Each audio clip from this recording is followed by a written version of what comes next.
بسم الله الرحمن الرحيم. السلام عليكم ورحمة الله وبركاته.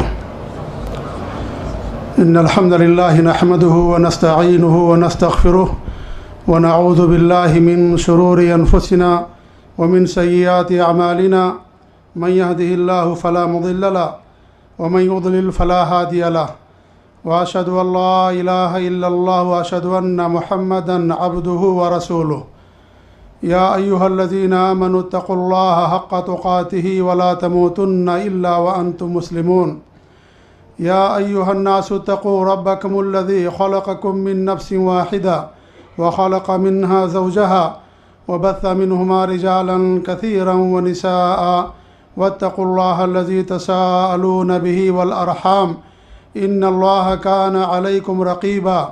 يا أيها الذين آمنوا اتقوا الله وقولوا قولا سديدا يصلح لكم أعمالكم ويغفر لكم ذنوبكم ومن يطع الله ورسوله فقد فاز فوزا عظيما.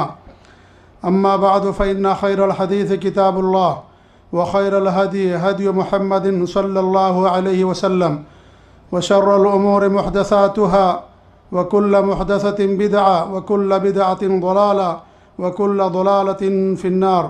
فأعوذ بالله السميع العليم من الشيطان الرجيم. بسم الله الرحمن الرحيم. إن ربكم الله الذي خلق السماوات والأرض في 6 أيام ثم استوى على العرش. وفي صحيح البخاري عن أبي هريرة رضي الله تعالى عنه قال رسول الله صلى الله عليه وآله وسلم إن الله لما خلق الخلق كتب عنده فوق عرشه إن رحمتي سبقت غضبي. معزز سامعین کرام اور عفت مآب ماؤں اور بہنوں، اللہ تعالیٰ کہاں ہے یہ محض ایک سوال نہیں ہے، بلکہ یہ دین ہے، عقیدہ ہے، ایسا عقیدہ جس کا تعلق براہ راست اللہ تعالیٰ کی ذات مبارکہ سے ہے، ایسا عقیدہ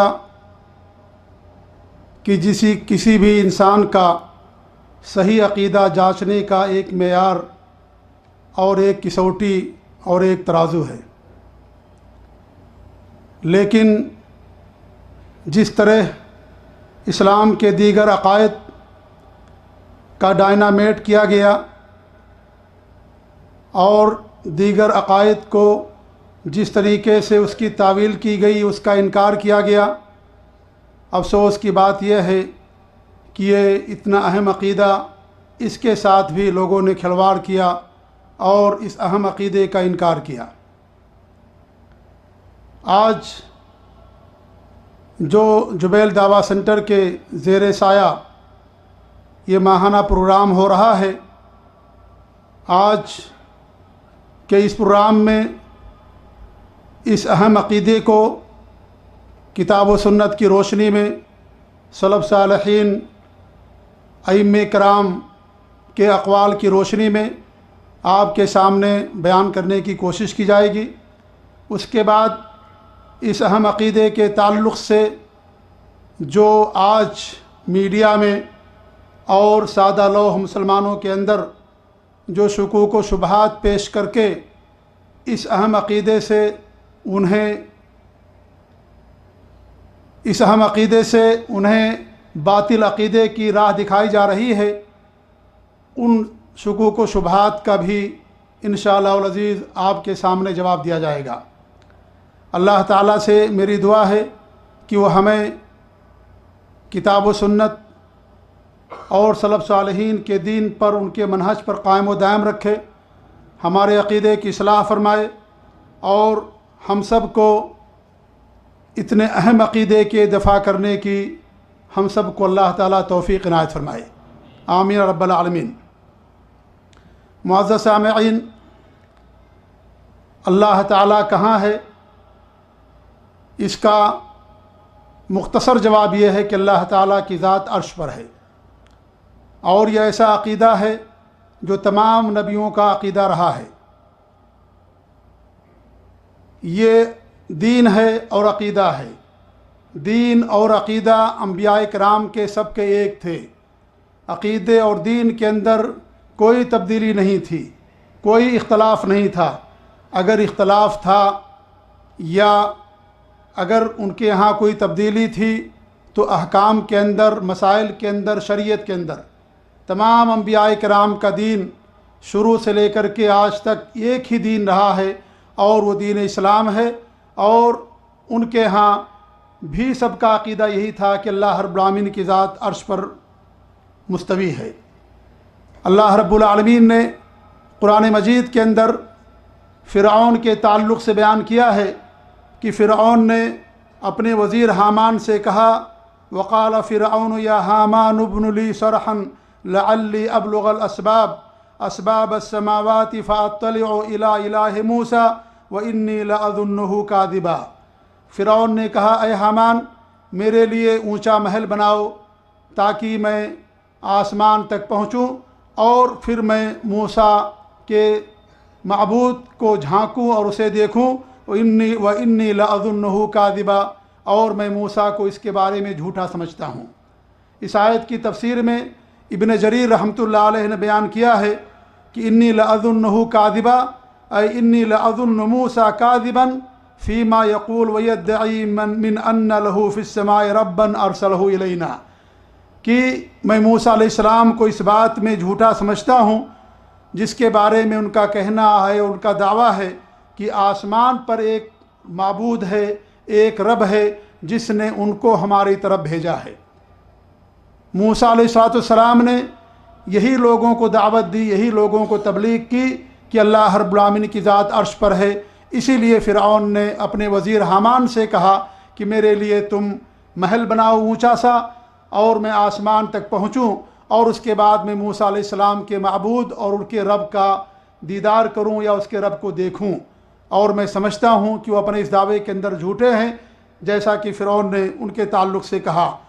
تو اس سے بات معلوم ہوئی کہ یہ تمام نبیوں کا دین رہا ہے، کیونکہ اللہ کے رسول کی حدیث ہے کہ تمام انبیاء کرام کا دین ایک ہے اور ان کی شریعتیں مختلف ہیں۔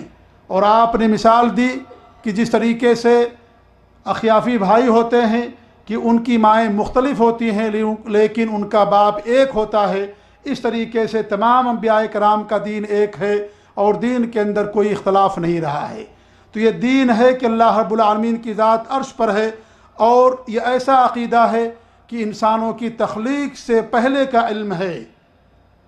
اللہ رب العالمین نے قرآن مجید کے اندر بیان فرمایا ہے کہ اللہ رب العالمین نے زمینوں کو اور آسمانوں کو پیدا کیا، ثم استوى علی العرش، پھر اللہ رب العالمین عرش پر مستوی ہوا۔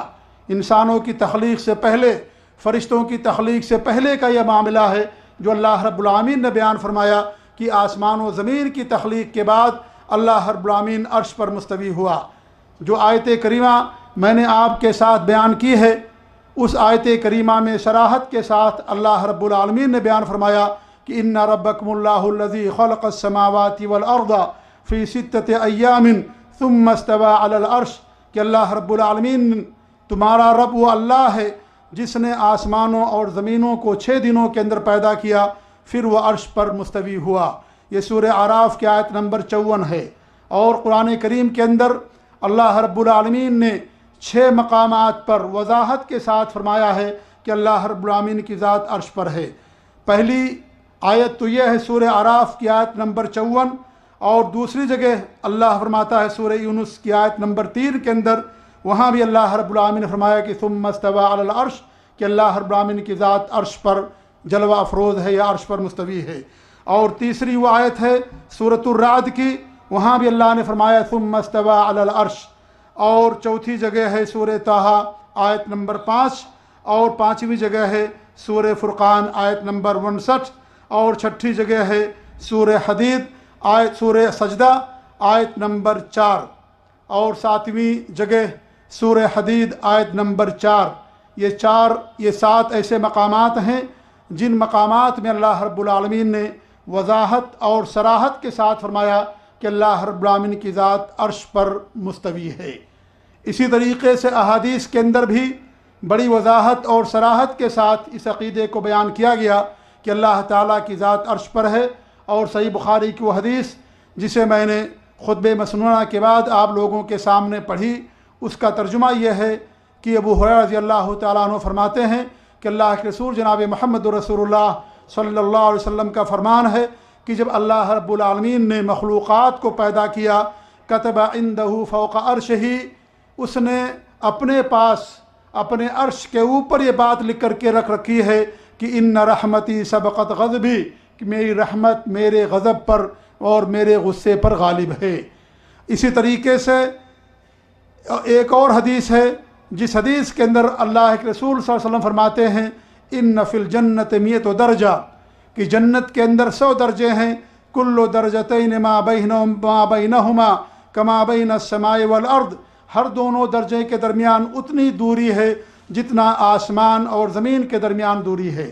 فَإِذَا سَأَلْتُمُ اللَّهَ، جب تم اللہ تعالیٰ سے مانگو، فَاسْأَلُوهُ الْفِرْدَوْسَ الْأَعْلَىٰ، تو اس سے تم فردوس اعلیٰ کا سوال کرو، فَإِنَّهُ أَوْسَطُ الْجَنَّةِ وَأَعْلَى الْجَنَّةِ، کیونکہ الفردوس یہ جنت کے وسط میں سب سے اوپر ہے، وَفَوْقُهُ عَرْشُ الرَّحْمَٰنِ، اور اس کے اوپر عرش رحمان کا عرش ہے، وَمِنْهُ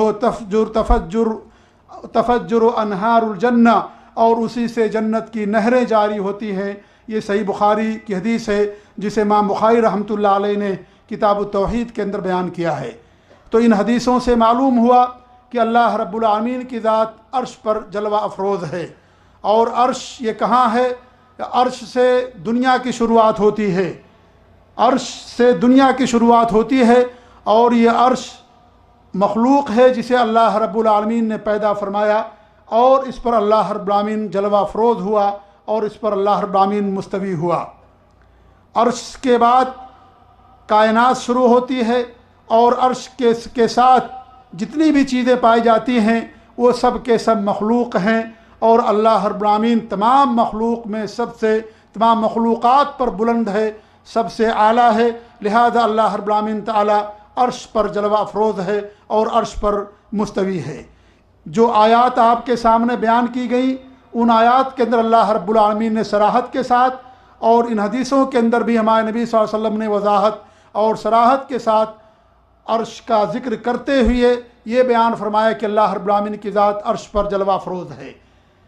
اور اگر ان آیتوں کی طرف ہم دیکھیں جن آیتوں میں اللہ رب العالمین نے یہ بیان فرمایا ہے، جس میں علو اور بلندی اور فوقیت کا ذکر ہے، اور یہ بھی ایک دلیل ہے اللہ رب العالمین کے بلند ہونے کی، کہ اللہ رب العالمین نے اپنے بارے میں فرمایا أَأَمِنْتُم مَّن فِي السَّمَاءِ أَن يَخْسِفَ بِكُمُ الْأَرْضَ فَإِذَا هِيَ تَمُورُ، کیا تم اس بات سے مامون ہو گئے ہو کہ وہ ذات جو آسمان پر ہے وہ تمہیں زمین میں دھسا دے، فَإِذَا هِيَ تَمُورُ، اور یہ زمین ہلنے لگے، أَمْ أَمِنْتُم مَّن فِي السَّمَاءِ أَن يُرْسِلَ عَلَيْكُمْ حَاصِبًا فَسَتَعْلَمُونَ كَيْفَ نَذِيرٌ، یا تم اس بات سے مامون ہو گئے ہو کہ وہ ذات جو آسمانوں پر ہے وہ تمہارے اوپر پتھروں کی بارش برسا دے، فَسَتَعْلَمُونَ كَيْفَ نَذِيرٌ، تب جا کر کے تمہیں علم ہوگا کہ تمہارے جو ڈرانے والے ہمارے تھے وہ کیسے تھے۔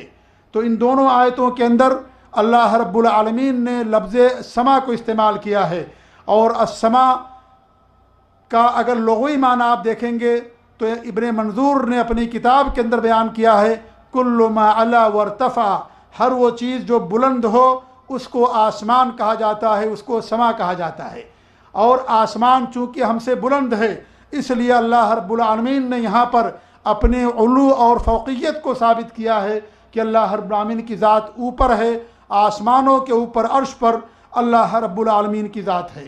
ایسے ہی حدیثوں کے اندر بھی اللہ کے رسول جناب محمد رسول اللہ صلی اللہ علیہ وسلم نے فی السما کا لفظ استعمال کیا ہے اللہ رب العالمین کے علو اور اس کی فوقیت کو بتانے کے لیے، اور وہ حدیث بڑی مشہور حدیث ہے جو حدیث الجاریہ کے نام سے معروف ہے، لونڈی والی حدیث، جو معاویہ بن الحکم السلمی اس حدیث کے راوی ہیں، اور وہ کہتے ہیں، صحیح مسلم کی حدیث ہے اور ابو داؤد کی حدیث ہے، وہ کہتے ہیں کہ ہمارے پاس ایک لونڈی تھی جو احد اور جوانیہ پہاڑ کے پاس ہماری بکریوں کو چرایا کرتی تھی۔ ایک دن میں اتفاق سے جا کر کے دیکھتا ہوں تو ایک بکری غائب نظر آتی ہے، مجھے غصہ آیا اور میں نے اسے تھپڑ رسید کر دیا۔ اس کے بعد مجھے افسوس ہوا، میں اللہ کے رسول صلی اللہ علیہ وسلم کی خدمت میں حاضر ہوا، اور جب میں نے آپ سے بات بتائی تو آپ نے اس کو بڑا سمجھا کہ ایک لڑکی کو، ایک عورت کو اور ایک لونڈی کو مار دینا یہ بہت بڑا تم نے کام کیا ہے۔ تو انہوں نے کہا کہ ایسا کیوں نہ ہو کہ میں اس لونڈی کو آزاد کر دوں۔ تو آپ نے فرمایا اس لونڈی کو میرے پاس حاضر کرو۔ اس لونڈی کو حاضر کیا گیا اور آپ نے 2 سوال کیا۔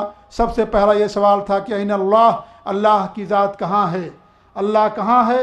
تو اس نے کہا کہ اللہ کی ذات فی السماء، اللہ رب العالمین آسمان پر ہے۔ پھر آپ نے پوچھا میں کون ہوں؟ اس نے کہا کہ آپ اللہ کے نبی اور رسول ہیں صلی اللہ علیہ وسلم۔ پھر آپ نے کہا کہ عاتقہا فإنہا مؤمنہ، تم اسے آزاد کر دو، یہ مومنہ ہے، یہ مومنہ ہے۔ لونڈی تھی اور اس کی تربیت اسلام کے اس اہم عقیدے کی بنیاد پر کی گئی تھی، اور اسی عقیدے، اسی تربیت کی بنا پر اس نے کہا تھا کہ اللہ رب العالمین کی ذات عرش پر جلوہ افروز ہے، یہ عرش پر مستوی ہے۔ اس طریقے سے اور بھی حدیثیں ہیں، میں ساری حدیثیں اور سارے نصوص آپ کے سامنے پیش نہیں کروں گا، کیونکہ یہ ایسا مسئلہ ہے کہ اس مسئلے کے اندر کسی شک کی اور کسی ریب کی کوئی گنجائش نہیں ہے۔ یہ تمام نبیوں کا دین رہا ہے، قرآن اور احادیث اس پر شاہد ہیں، اور قرآن و حدیث کے اندر کافی نصوص موجود ہیں، اور ایک مسلمان کے لیے ایک ہی 2 حدیثیں اور ایک ہی 2 دلیلیں کافی ہیں۔ اس لیے میں بڑی سرسری کے ساتھ ان دلیلوں کو بیان کرتے ہوئے اصل میں شکوک اور شبہات جو اس کے تعلق سے پیش کیے جا رہے ہیں ان کا جواب دینے کی کوشش کروں گا۔ انہی حدیثوں میں سے ایک حدیث یہ بھی ہے کہ آپ نے فرمایا الا تأمنونی وانا امین من فی السماء، تم مجھے امین کیوں نہیں سمجھتے جبکہ میں اس ذات کا امین ہوں جو آسمان پر ہے۔ آپ دیکھیے کہ ان ساری حدیثوں کے اندر اور اس سے پہلے جو 2 آیتیں پیش کی گئی ہیں ان کے اندر اللہ رب العالمین لفظ فی استعمال کیا ہے، اور فی کے معنی ہوتے ہیں میں، لیکن یہاں فی میں کے معنی میں نہیں ہے بلکہ پر کے معنی میں ہے، کیونکہ عربی زبان کے اندر فی علی کے معنی کے اندر بھی آتا ہے، جیسا کہ فرعون نے کہا تھا اب ان لوگوں کو جو اس کے جادوگر مسلمان ہو گئے تھے، تو اس نے کہا تھا وَلَأُصَلِّبَنَّكُمْ فِي جُذُوعِ النَّخْلِ، ہم تمہیں کیا کریں گے، جو کھجور کی ٹہنی ہے ان ٹہنیوں کے اندر ہم تمہیں، یا درخت کی ٹہنیوں میں پر ہم تمہیں سولی دیں گے۔ اور آپ کو معلوم ہے کہ درختوں پر جس پر سولی دی جاتی ہے، درختوں کے اندر، جڑوں کے اندر، یا درخت کو کریت کر کے سولی نہیں دی جاتی، بلکہ درخت کے اوپر جو مجرمین ہوتے ہیں یا جن کو سولی دی جانی ہوتی ہے اس کو درخت کے اوپر لٹکایا جاتا ہے۔ اس طریقے سے اللہ، اور اسی طریقے سے اللہ نے فرمایا کہ افلم یسیروا فی الارض، کیا تم زمین پر نہیں چلتے؟ ہم اور آپ میرے ساتھیوں، یہاں بھی اللہ رب العالمین نے فی کا لفظ استعمال کیا ہے، اور فی کے معنی یہاں پر اعلیٰ کے ہیں، کیونکہ ہم زمین میں نہیں چلتے ہیں بلکہ ہم اور سب زمین کے اوپر چلتے ہیں، تو یہاں فی اعلیٰ کے معنی میں ہے۔ اور ایسے اللہ کے رسول کی حدیث ہے کہ آپ فرماتے ہیں ارحموا من فی الارض یرحمکم من فی السماء، تم ان لوگوں کے اوپر رحم کرو جو زمین پر ہیں۔ انسان زمین پر بستا ہے اور زمین پر رہتا ہے، تو آپ فرماتے ہیں تو زمین پر رہنے والوں پر رحم کرو۔ ارحمکم من فی السماء، وہ ذات جو آسمان پر ہے، اوپر ہے، وہ تم پر رحمت فرمائے گی۔ تو یہاں پر فی علی کے معنی میں ہے۔ تو میرے ساتھیوں، معلوم یہ ہوا کہ قرآن و حدیث سے یہ بات واضح ہوتی ہے کہ اللہ رب العالمین کی ذات عرش پر ہے۔ اگر صحابہ کرام، تابعین، تبع تابعین کے اقوال آپ کے سامنے پیش کریں تو ہمارا موضوع بہت لمبا ہو جائے گا، اس لیے میں چند ان سے اقوال پیش کر کے اپنی بات کو آگے بڑھاتا ہوں۔ جب اللہ کے رسول جناب محمد رسول اللہ صلی اللہ علیہ وسلم کی وفات ہوئی تو ابوبکر صدیق رضی اللہ تعالیٰ عنہ نے جب آ کر کے آپ کو بوسہ دیا، اور بوسہ دینے کے بعد جو فرمایا تھا کہ من کان یعبد محمدا فإن محمدا قد مات، جو محمد صلی اللہ علیہ وسلم کی بات کرتا تھا تو وہ جان لے کہ ان کی وفات ہو گئی ہے۔ ومن کان یعبد اللہ، اور جو اللہ تعالیٰ کی بات کرتا تھا فإن اللہ فی السماء حی لا یموت، اللہ تعالیٰ کی ذات آسمان پر ہے، زندہ ہے، اور اسے کبھی موت نہیں لاحق ہوگی۔ اسے امام بخاری رحمۃ اللہ علیہ نے اپنی کتاب التاریخ الکبیر کے اندر بیان کیا ہے۔ ایسے ہی حضرت عمر رضی اللہ تعالیٰ عنہ جب فلسطین کو فتح کیا اور جب وہاں جانے لگے تو لوگوں نے کہا کہ آپ عمدہ کپڑے پہن لیں تاکہ وہاں کے لوگوں پر آپ کا رعب ہو، تو آپ نے ایک تاریخی جملہ فرمایا اور کہا کہ فیصلے زمین پر نہیں ہوتے ہیں بلکہ فیصلہ کرنے والا، عزت اور ذلت دینے والا وہ مالک آسمان پر ہے۔ اور پھر آسمان کی طرف آپ نے اشارہ کرتے ہوئے فرمایا۔ ایسے عبداللہ بن مسعود رضی اللہ تعالی عنہ فرماتے ہیں العرش فوق الماء واللہ فوق العرش وہو یعلم ما انتم علیہ، اللہ عرش پانی کے اوپر ہے اور اللہ عرش پر ہے، اور وہ جانتا ہے تمہاری تمام چیزوں کو، یا جن حالات پر ہو تم، ان تمام حالتوں کو اللہ رب العالمین کا علم ہے۔ ایسے زینب بنت جہش، یہ صحیح بخاری کی حدیث ہے، کتاب التوحید کے اندر امام بخاری نے بیان فرمایا ہے کہ زینب بنت جہش رضی اللہ تعالی عنہا کانت تفخر علی ازواج نبی صلی اللہ علیہ وسلم، کہ وہ نبی اکرم صلی اللہ علیہ وسلم کی بیویوں پر فخر کیا کرتی تھی اور کہتی تھی زوجکن اہالیکن، تمہاری شادیاں تو نبی اکرم صلی اللہ علیہ وسلم سے تمہارے گھر والوں نے کرائی ہے، وزوجنی اللہ من فوق سبع سماوات، میری شادی اللہ رب العالمین نے آسمان کے اوپر، ساتوں آسمانوں کے اوپر سے کرائی ہے۔ تو یہ صحابہ کرام کے کچھ اقوال ہیں جن اقوال سے معلوم ہوتا ہے کہ ان تمام صحابہ کا عقیدہ تھا کہ اللہ رب العالمین کی ذات عرش پر مستوی ہے۔ اور جہاں تک تابعین کی بات ہے، اگر ان کے اقوال کو بھی ہم پیش کریں تو بہت زیادہ وقت ہمارا لگ جائے گا۔ ہم امام اوزاعی رحمۃ اللہ علیہ کا قول پیش کرتے ہوئے کہتے ہیں کہ وہ کہتے ہیں کننا والتابعون متوافرون علی ونقول ان اللہ علی عرشہ، کہ ہم اور تمام تابعین کا یہ عقیدہ تھا کہ اللہ تعالیٰ کی ذات عرش پر ہے۔ تمام تابعین کا یہ عقیدہ تھا کہ اللہ رب العالمین کی ذات عرش پر ہے۔ لہذا معلوم یہ ہوا میرے ساتھیوں کہ یہ قرآن کا، صحابہ کا، تابعین کا، تابعین کا، تمام سلف صالحین کا یہ عقیدہ ہے کہ اللہ رب العالمین کی ذات عرش پر مستوی ہے اور عرش پر بلند ہے۔ آئیے میں آپ لوگوں کے سامنے ائمہ اربعہ جن کا ہمارے ملکوں کے اندر بڑا ذکر ہوتا ہے اور جن کو لوگ پیش کرتے ہیں اور کہتے ہیں کہ چاروں ائمہ کرام برحق ہیں، آج میں ان کے اقوال لوگوں کے سامنے پیش کرنا چاہتا ہوں تاکہ انہیں معلوم ہو کہ ائمہ کرام کا عقیدہ کیا تھا۔ جن ائمہ کرام کی طرف آج لوگ نسبتیں کرتے ہیں، افسوس یہ ہے کہ ان کے عقائد کو نہیں مانتے، ورنہ آج ہمارے ملکوں میں جو ان کی طرف نسبت کرنے والے ہیں ان کے جو عقائد ہیں، یہ چاروں ائمہ کرام کا عقیدہ وہ نہیں تھا، بلکہ ائمہ کرام کا عقیدہ وہ تھا جو قرآن اور حدیث کا عقیدہ ہے، جو صحابہ تابعین تابعین کا عقیدہ ہے۔ امام ابو حنیفہ رحمۃ اللہ علیہ، جنہیں امام اعظم بھی لوگ کہتے ہیں، ان کے شاگرد ابو مطی البلخی ان سے پوچھتے ہیں، اور انہوں نے اپنی کتاب الفقہ الاکبر کے اندر، ابو مطی البلخی نے اپنی کتاب الفقہ الاکبر کے اندر بیان کیا ہے کہ میں نے ابو حنیفہ رحمۃ اللہ علیہ سے سوال کیا، اگر کوئی آدمی یہ کہے کہ لا عارف ربی فی السماء او فی الارض، کہ مجھے نہیں معلوم کہ اللہ تعالیٰ آسمان پر ہے یا زمین پر ہے، قال قد کفر، تو انہوں نے کہا کہ وہ کافر ہو گیا۔ پھر وہ پوچھتے ہیں کہ اگر وہ یہ کہے کہ الرحمن علی العرش استوى وعرشہ فوق سبع سماواتہ، اگر کسی کا عقیدہ یہ ہو کہ اللہ تعالیٰ کی ذات عرش پر ہے لیکن اسے اور وہ عرش ساتوں آسمانوں کے اوپر ہے، لیکن وہ یہ کہتا ہے کہ لا یدری العرش فی السماء او فی الارض، کہ ہمیں یہ نہیں معلوم کہ عرش آسمان پر ہے یا زمین پر ہے، فقال، تو انہوں نے کہا قد کفر، اے وہ آدمی بھی کافر ہو گیا، لأنہ انکر انہ فی السماء، کیونکہ اس نے اس بات کا انکار کر دیا کہ اللہ تعالیٰ کی ذات عرش پر ہے۔ جس کا عقیدہ یہ ہو کہ اللہ عرش پر ہے لیکن یہ کہے کہ پتہ نہیں عرش کہاں ہے، زمین پر ہے یا آسمان پر ہے، امام ابو حنیفہ رحمۃ اللہ علیہ فرماتے ہیں ایسا آدمی بھی اس نے کفر کیا ہے۔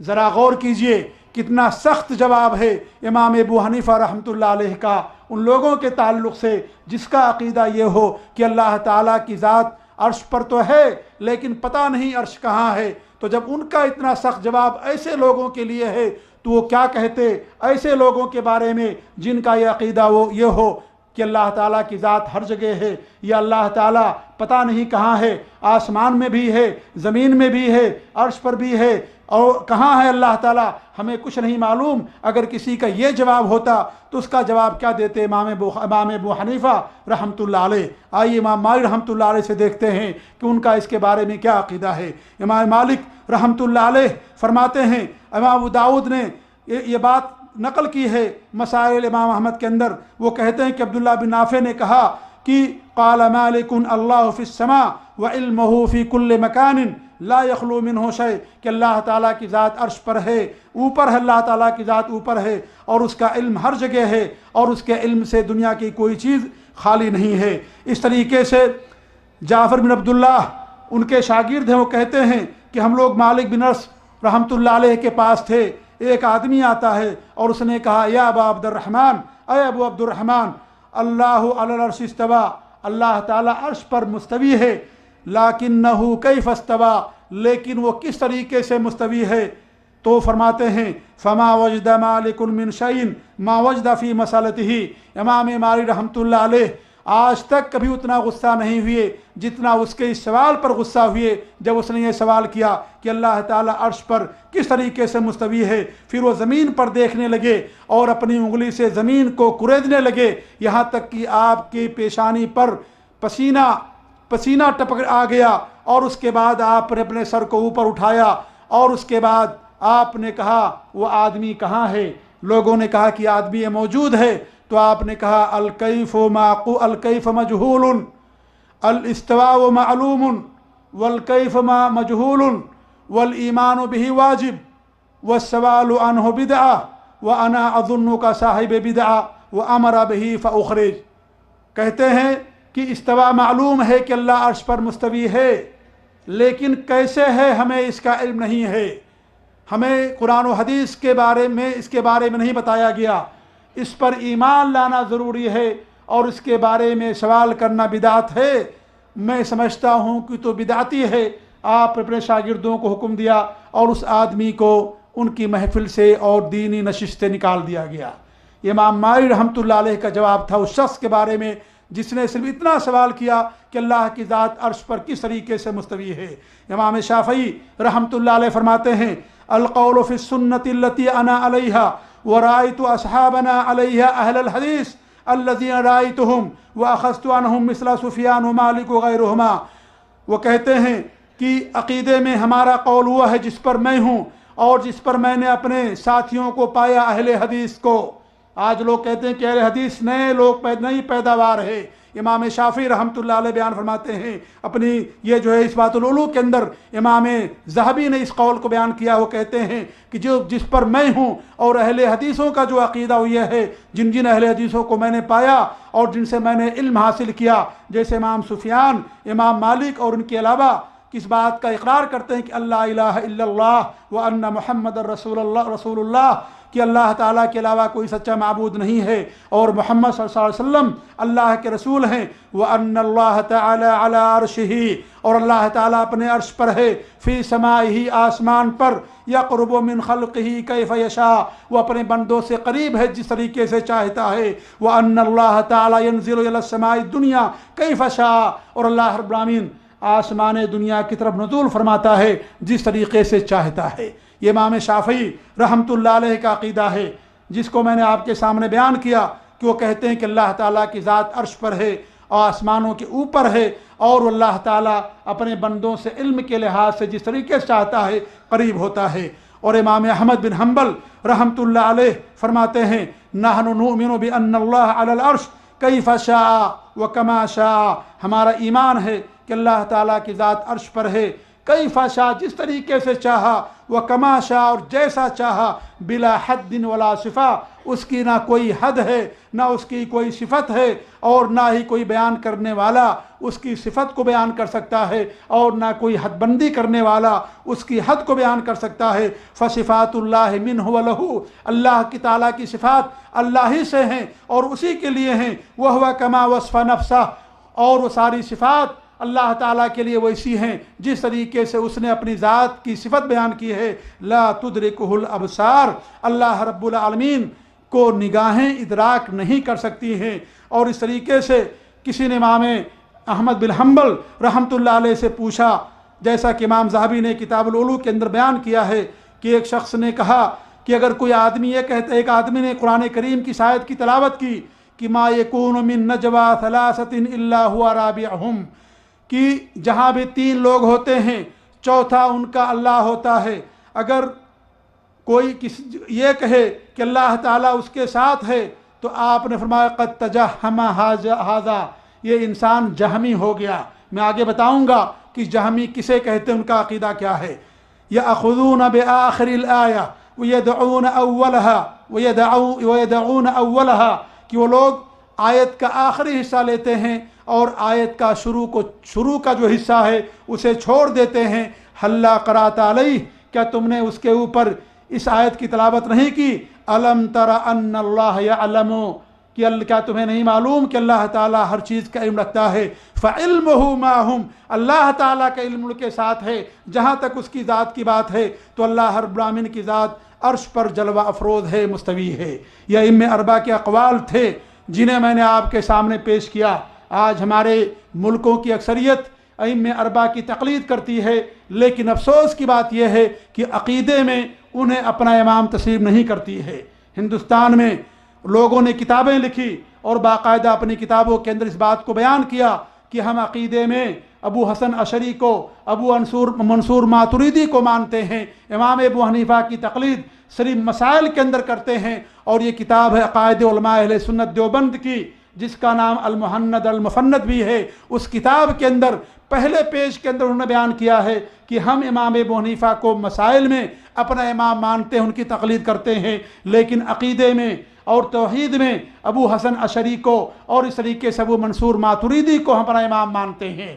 کاش میرے ساتھیوں یہ لوگ عقیدے میں بھی امام ابو حنیفہ رحمۃ اللہ علیہ کو اپنا امام تسلیم کرتے۔ اسی لیے آج جو ہمارے ملکوں کے اندر حنفی بھائی ہیں، دیوبندی بھائی ہیں، تبلیغی بھائی ہیں، ان کا جو عقیدہ ہے، معذرت کے ساتھ میں کہنا چاہوں گا کہ امام ابو حنیفہ رحمۃ اللہ علیہ کا ان کا ایسا کوئی عقیدہ نہیں تھا۔ ان کے تمام عقیدے سے امام ابو حنیفہ رحمۃ اللہ علیہ باقاعدہ بری ہیں، اور ان کے عقیدے پر امام طحاوی رحمۃ اللہ علیہ نے کتاب لکھی ہے العقیدہ طحاویہ۔ وہ کتاب پورے سعودی عرب کے اندر اور پاکستان، ہندوستان، دنیا کے جہاں بھی اہل حدیث ادارے ہیں، ان تمام اہل حدیث اداروں میں وہ کتاب پڑھائی جاتی ہے، کیونکہ اس کتاب کے اندر انہوں نے امام ابو حنیفہ رحمۃ اللہ علیہ کا عقیدہ بیان کیا ہے، اور وہی عقیدہ جو قرآن و سنت کا عقیدہ، صحابہ کا عقیدہ، تابعین کا عقیدہ، وہ بھی انہی کا عقیدہ وہ بھی تھا، اس عقیدے کو بیان کیا ہے۔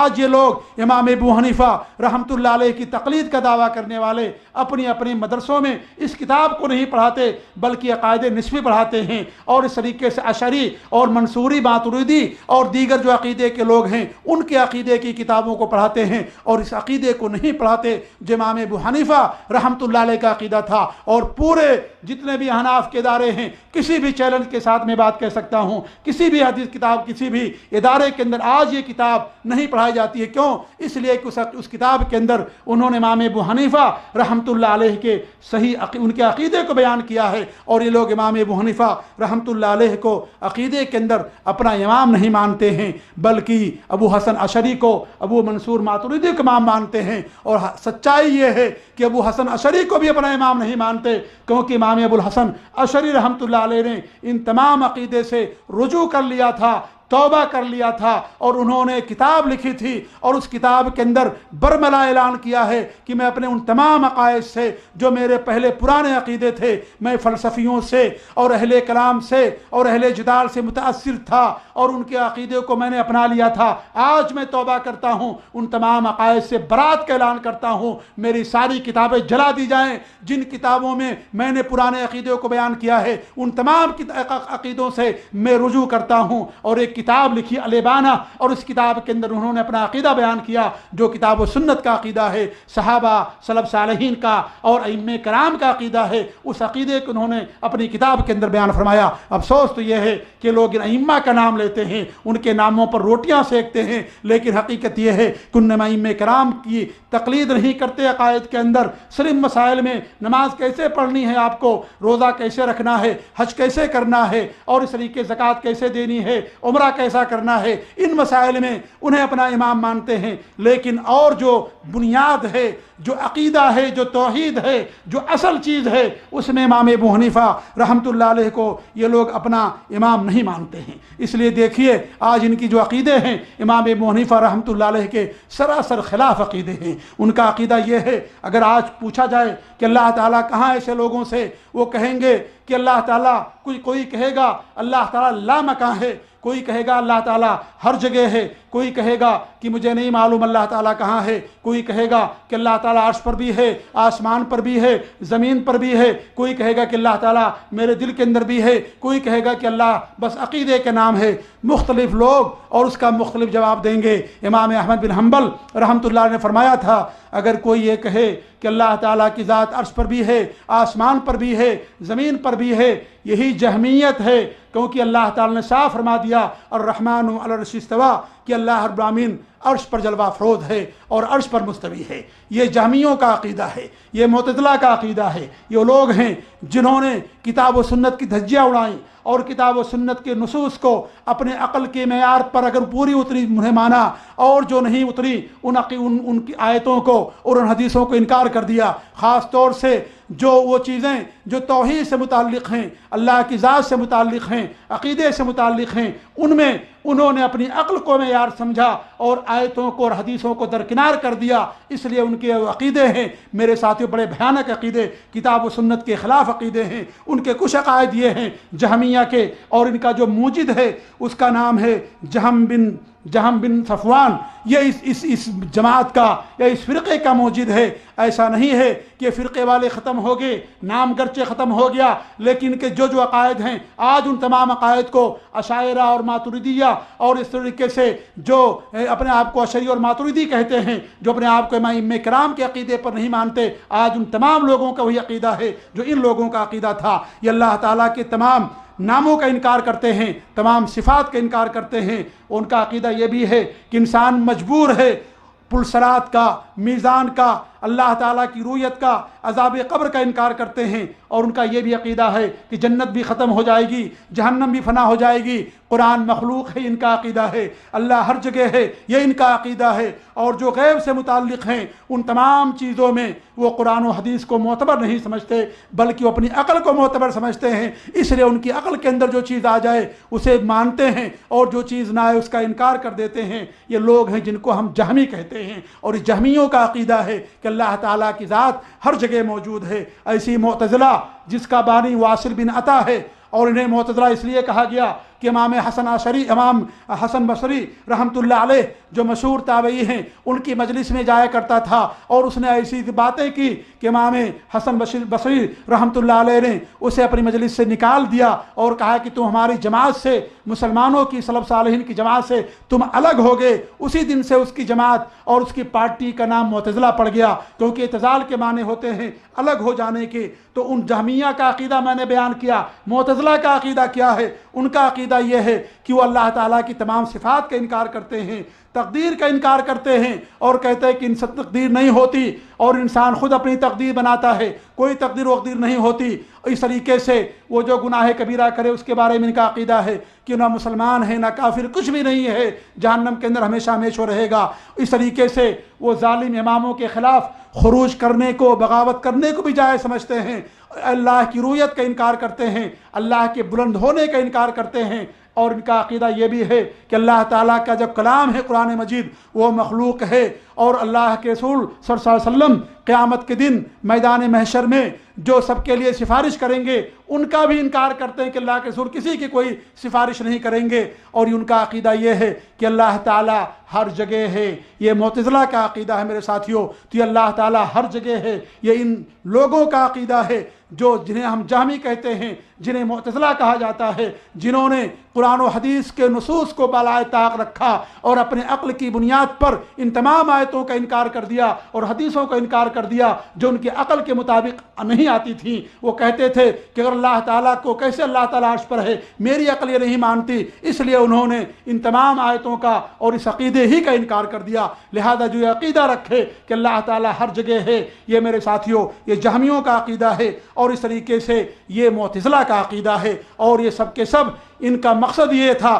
کہ اسلام کے جو عقائد ہیں ان تمام عقائد کو ملیامیٹ کرنا اور ان تمام عقائد کا ڈائنامیٹ کرنا، ان عقائد کی دھجیاں اڑانا، یہ ان کا یہ منہج تھا اور یہ ان کی کوشش تھی۔ اور الحمدللہ اللہ رب العالمین نے ہر زمانے میں ایسے مجددین پیدا کیے، ایسے علماء پیدا کیے جنہوں نے ان کے تمام شکوک و شبہات کا دندہ شکن جواب دیا اور اس طریقے سے ان کو مات دی ہر میدان میں، اور اس طریقے سے کتاب و سنت کے نصوص کو لوگوں کے سامنے واضح کیا۔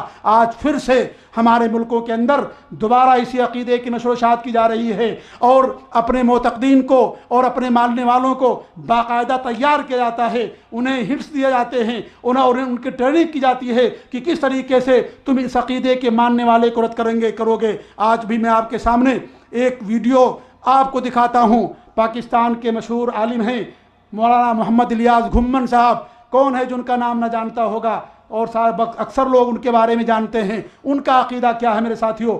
آج یہ اپنے معتقدین کو اور اس طریقے سے اپنے ماننے والوں کو، دیوبندی اور تبلیغی بھائیوں کو کس طریقے سے اس عقیدے کے خلاف ابھارتے ہیں اور کس طریقے سے اس عقیدے کے خلاف لوگوں کو گر سکھاتے ہیں اور لوگوں کو تعلیم دیتے ہیں کہ تم جا کر کے ان سے سوال کرنا، ہمارے اشکالات ہیں، یہ شکوک ہیں، ان کا سوال کرنا، اور اس کے بعد اگر وہ جواب دے دیں گے تو میں پھر اس کا جواب دوں گا۔ میں پہلے ان کی بات آپ لوگوں کو سنا دیتا ہوں تاکہ آپ لوگوں کو معلوم ہو کہ میں نے ان کے اوپر کوئی ظلم نہیں کیا، نہ ہی کوئی زیادتی کی ہے، بلکہ ان کی پوری بات من وعر میں آپ کے سامنے نقل کر دیتا ہوں۔ آپ کو خود اندازہ ہو جائے گا کہ جس عقیدے کی دعوت دے رہے ہیں اور جس کے خلاف لوگوں کو یہ ابھار رہے ہیں یہ کس کا عقیدہ ہے۔ کیا امام ابو حنیفہ کا عقیدہ تھا؟ یہ صحابہ کا عقیدہ تھا؟ یہ قرآن کا عقیدہ تھا؟ یہ تو جہمیوں کا، معتزلیوں کا عقیدہ ہے، جس عقیدے کو دنیا کے اندر عام کرنے کے لیے اپنے معتقدین کو اور اپنے ماننے والوں کو تیار کرتے ہیں اور اس طریقے سے انہیں گر سکھاتے ہیں اور ان کو اشکالات ان کے ذہن و دماغ میں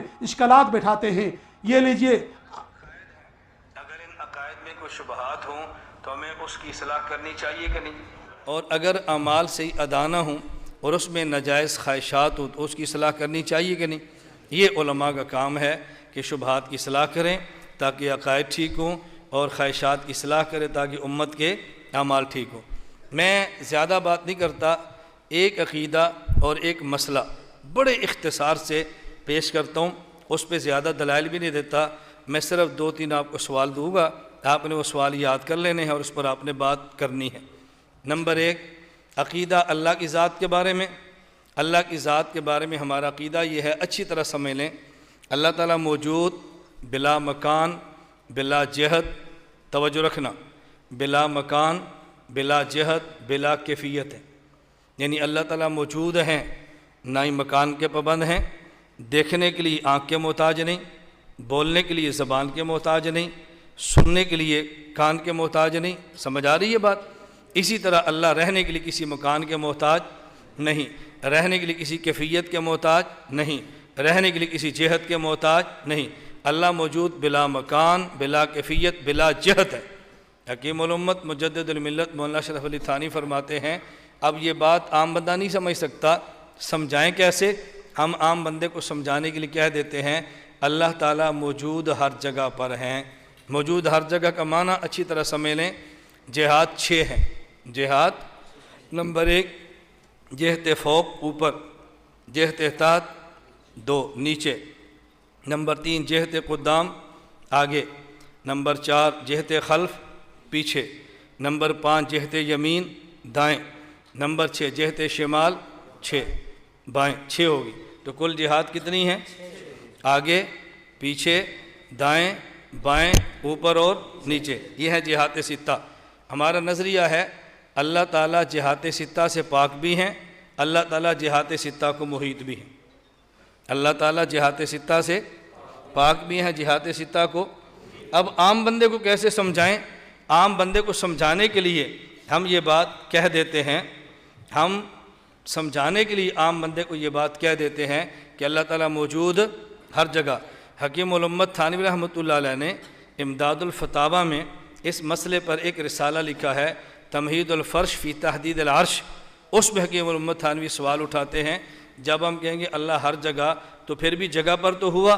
اس کا جواب دیتے ہیں، یہ جو ہم ہر جگہ کہتے ہیں یہ تعبیر، توجہ رکھنا، یہ جو تعبیر ہے نا ہر جگہ، یہ جو تعبیر ہر جگہ کی ہے فرماتے ہیں یہ کنایا عموم امکنہ لا مکان سے ہے. عموم امکنہ ہر جگہ، یہ کنایا کس سے ہے؟ لا مکان سے ہے. عام بندہ لا مکان نہیں سمجھ سکتا، اسے کہتے ہیں اللہ ہر جگہ پر ہے، وگرنہ اللہ رہنے کے لیے جگہ، کیفیت اور جہت کے بالکل محتاج. یہ ہمارا عقیدہ ہے. اب توجہ سے بات سمجھو. اور جن کا یہ نظریہ ہے کہ اللہ تعالیٰ کہاں پر ہے؟ عرش پر ہے. کہاں پر ہے؟ عرش پر. آپ زیادہ نہیں، صرف 2-3 سوال یاد رکھ لو، آپ نے ان سے کرنے ہیں. پوری گفتگو آپ القواعد فی العقائد کے نام پہ میری فائل ہے، آپ یہاں سے لے لیں، مطالعہ فرما لیں، نیٹ پہ بیان سن لیں، تفسیر سے بیان سن لیں. اور نہیں تو دورہ تحقیق المسائل انشاءاللہ ہمارا 14 مئی سے 26 مئی، یہ 12 دن کا دورہ تحقیق المسائل ہوگا. 14 مئی بروز ہفتہ صبح انشاءاللہ 7:30 بجے سبق شروع ہوگا، اور 26 مئی 11 بجے دعا ہوگی. آپ سب اس میں آنے کی نیت فرماتے ہیں. یہ دینی مدارس کے طلباء کے لیے ہے، لیکن زیادہ فائدہ علماء کو ہے. عوام میں سے کوئی آئے تو اس کو بھی انشاءاللہ فائدہ ہوگا. اس میں تفصیل سے دلائل چلیں گے.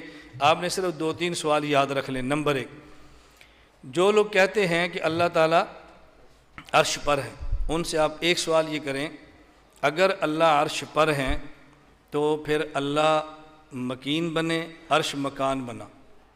اللہ کیا بنے؟ رہنے والے کو مکین کہتے ہیں، اور رہنے کی جگہ کو. اگر اللہ عرش پر ہیں تو اللہ مکین ہوئے اور عرش مکان بنا. اب سوال سمجھیں. سوال یہ ہے، مکان ہمیشہ مکین سے بڑا ہوتا ہے. آپ کون ہیں؟ مکین. اور جہاں بیٹھے ہیں یہ جگہ، ٹھیک ہے. آپ کار میں بیٹھتے ہیں تو کار بولو. اور میں کرسی پر بیٹھا ہوں تو کرسی.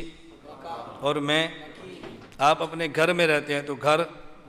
آپ دفتر میں رہتے ہیں تو دفتر. اور اچھا آپ بڑے ہیں یا دفتر بڑا ہے؟ آپ بڑے ہیں یا کار بڑی ہے؟ میں کھلا ہوں یا کرسی کھلی ہے؟ اس کا مطلب یہ ہے کہ مکان مکین سے بڑا ہوتا ہے. آپ ان سے پوچھیں، اگر اللہ عرش پر ہیں تو اللہ مکین، عرش مکان، اور مکان مکین سے بڑا ہوتا ہے. تو یہ جو آپ کہتے ہیں اللہ اکبر، آپ جھوٹ بولتے ہیں. پھر اللہ بڑا ہوگا یا عرش بڑا ہوگا؟ بولیے. اگر اللہ کو عرش پہ مان لیں تو اللہ بڑا ہوگا یا عرش بڑا ہوگا؟ اور ہمارا عقیدہ کیا ہے؟ ایک سوال ہو گیا. دوسرا سوال کریں، اگر آپ کہتے ہیں کہ اللہ عرش پر ہے، ہمارا دوسرا سوال یہ ہے، اللہ خالق ہے، عرش مخلوق ہے. مخلوق ہمیشہ سے نہیں ہے، خالق ہمیشہ سے ہے. اگر اللہ عرش پر ہے تو اللہ بولو خالق، عرش خالق ہمیشہ سے ہے، مخلوق ہمیشہ سے. اگر اس وقت اللہ عرش پر ہے تو جب عرش نہیں تھا پھر اللہ کہاں تھا؟ جب عرش نہیں تھا تو پھر اللہ. ہمارے اوپر اعتراض نہیں. کیوں؟ ہم کہتے ہیں اللہ رہنے کے لیے مکان کا محتاج ہی نہیں ہے. ہمارے اوپر کیا اعتراض؟ اعتراض تم پر ہے. تیسرا سوال، اگر آپ کہتے ہیں اللہ عرش پر ہے تو عرش مخلوق ہے، اللہ خالق، اور اللہ غیر محدود ہے، کوئی انتہا نہیں ہے. اور عرش جتنا بھی بڑا ہو کوئی حد تو ہوگی نا. مخلوق جو ہے، اگر اللہ عرش پہ مانتے ہیں تو اللہ خالق اور عرش مخلوق. خالق غیر محدود ہے اور مخلوق، تو بتائیں کیا غیر محدود محدود پہ آ سکتا ہے؟ تو اللہ عرش پر کیسے ہے؟ 3 سوال یاد رکھ لیں گے. نمبر 1، اگر اللہ کو عرش پہ مانے تو عرش مکان، اللہ مکین. مکان مکین سے بڑا ہوتا ہے تو پھر اللہ اکبر کا مطلب کیا ہوگا؟ نمبر 2، اگر اللہ کو عرش پہ مانے، عرش مخلوق ہے، اللہ خالق ہمیشہ سے ہے، مخلوق ہمیشہ سے. اب اللہ عرش پر ہے، جب عرش نہیں تھا تو اللہ کہاں تھا؟ نمبر 3، اللہ کو عرش پہ مانے تو اللہ خالق، اور عرش کون ہے؟ مخلوق. خالق غیر محدود ہے اور مخلوق محدود ہے، تو کیا غیر محدود محدود پہ آ سکتا ہے؟ یہ 3 سوال آپ کریں. جب جواب ملے تو ہمیں بتا دیں. جب جواب ملے ہمیں بتائیں. میں یہ بات کیوں کہہ رہا ہوں؟ یہ ابھی آپ نے تفصیل سے ان کی بات سنی کہ مولانا جو یہ عقیدہ رکھتے ہیں کہ اللہ تعالیٰ کی ذات عرش پر ہے، ان کے خلاف کس طریقے سے جہمی اور معتزلی عقیدے کی ترویج اور اشاعت کر رہے ہیں، اور کس طریقے سے ان کے خلاف یعنی سلف صالحین کے عقیدے کے خلاف کس طریقے سے لوگوں کو یعنی سوالات سکھا رہے ہیں، آپ نے خود ان کی آواز میں سن کر کے آپ کو اس بات کا اندازہ ہوا۔ قبل اس کے کہ میرے ساتھیوں میں ان کے ان تینوں اشکالوں کا جواب دوں، میں عمومی طور پر کچھ ان کے اوپر کہنا چاہتا ہوں۔ پہلی بات تو یہ ہے کہ مولانا نے فرمایا کہ عقیدے میں شبہات کی اصلاح کرنا چاہیے، بلا شبہ اگر کسی کے پاس کوئی شبہ ہو اس کی اصلاح کرنا چاہیے، لیکن آپ عقیدے کی اصلاح نہیں کر رہے ہیں شبہات کی، بلکہ شبہات کو لوگوں کے اندر پھیلا رہے ہیں۔ ایک ایسا عقیدہ جس پر سب کا اتفاق ہے، تمام نبیوں کا اتفاق، تمام ائمہ کرام کا اتفاق، جس امام کی طرف تمہاری نسبت ہے جھوٹی، اس امام کا بھی جس کا جو عقیدہ ہے، اس عقیدے کے خلاف کس طریقے سے آج تم لوگوں کو اکٹھا کر رہے ہو، لوگوں کو گمراہ کر رہے ہو۔ نمبر 2، انہوں نے آگے چل کر کے فرمایا ہے کہ دلیل سے جنگ کرو۔ میں آپ سے پوچھنا چاہتا ہوں کہ آپ نے پوری ویڈیو سنی؟ پوری ویڈیو کے اندر انہوں نے کوئی دلیل نہیں دی ہے سوائے حکیم الامت کے اشرف علی تھانوی صاحب کے۔ کیا اشرف علی تھانوی صاحب یہ قرآن ہیں؟ میں پوچھنا چاہتا ہوں مولانا الیاس صاحب سے کہ اشرف علی تھانوی صاحب کیا قرآن ہیں یا کیا حدیث ہیں؟ کیا وہ امام ابو حنیفہ رحمۃ اللہ علیہ سے بڑھ کر کے ان کا اونچا اور مقام ہے؟ آخر آپ نے اپنے عقیدے کی کوئی دلیل نہیں دی ہے، نہ قرآن سے دی ہے، نہ حدیث سے دی ہے، نہ سلف صالحین کے کسی قول کو پیش کیا، نہ امام ابو حنیفہ رحمۃ اللہ علیہ کا کوئی قول پیش کیا۔ آپ نے لے دے کر کے اشرف علی تھانوی صاحب کا ایک قول پیش کیا ہے۔ کیا اشرف علی تھانوی صاحب کون ہیں؟ ان کا عقیدہ اور منہج کیا ہے؟ یہ بھی آپ سب لوگ جانتے ہیں، اور اپنے عقیدے کی آپ نے کوئی دلیل نہیں دی۔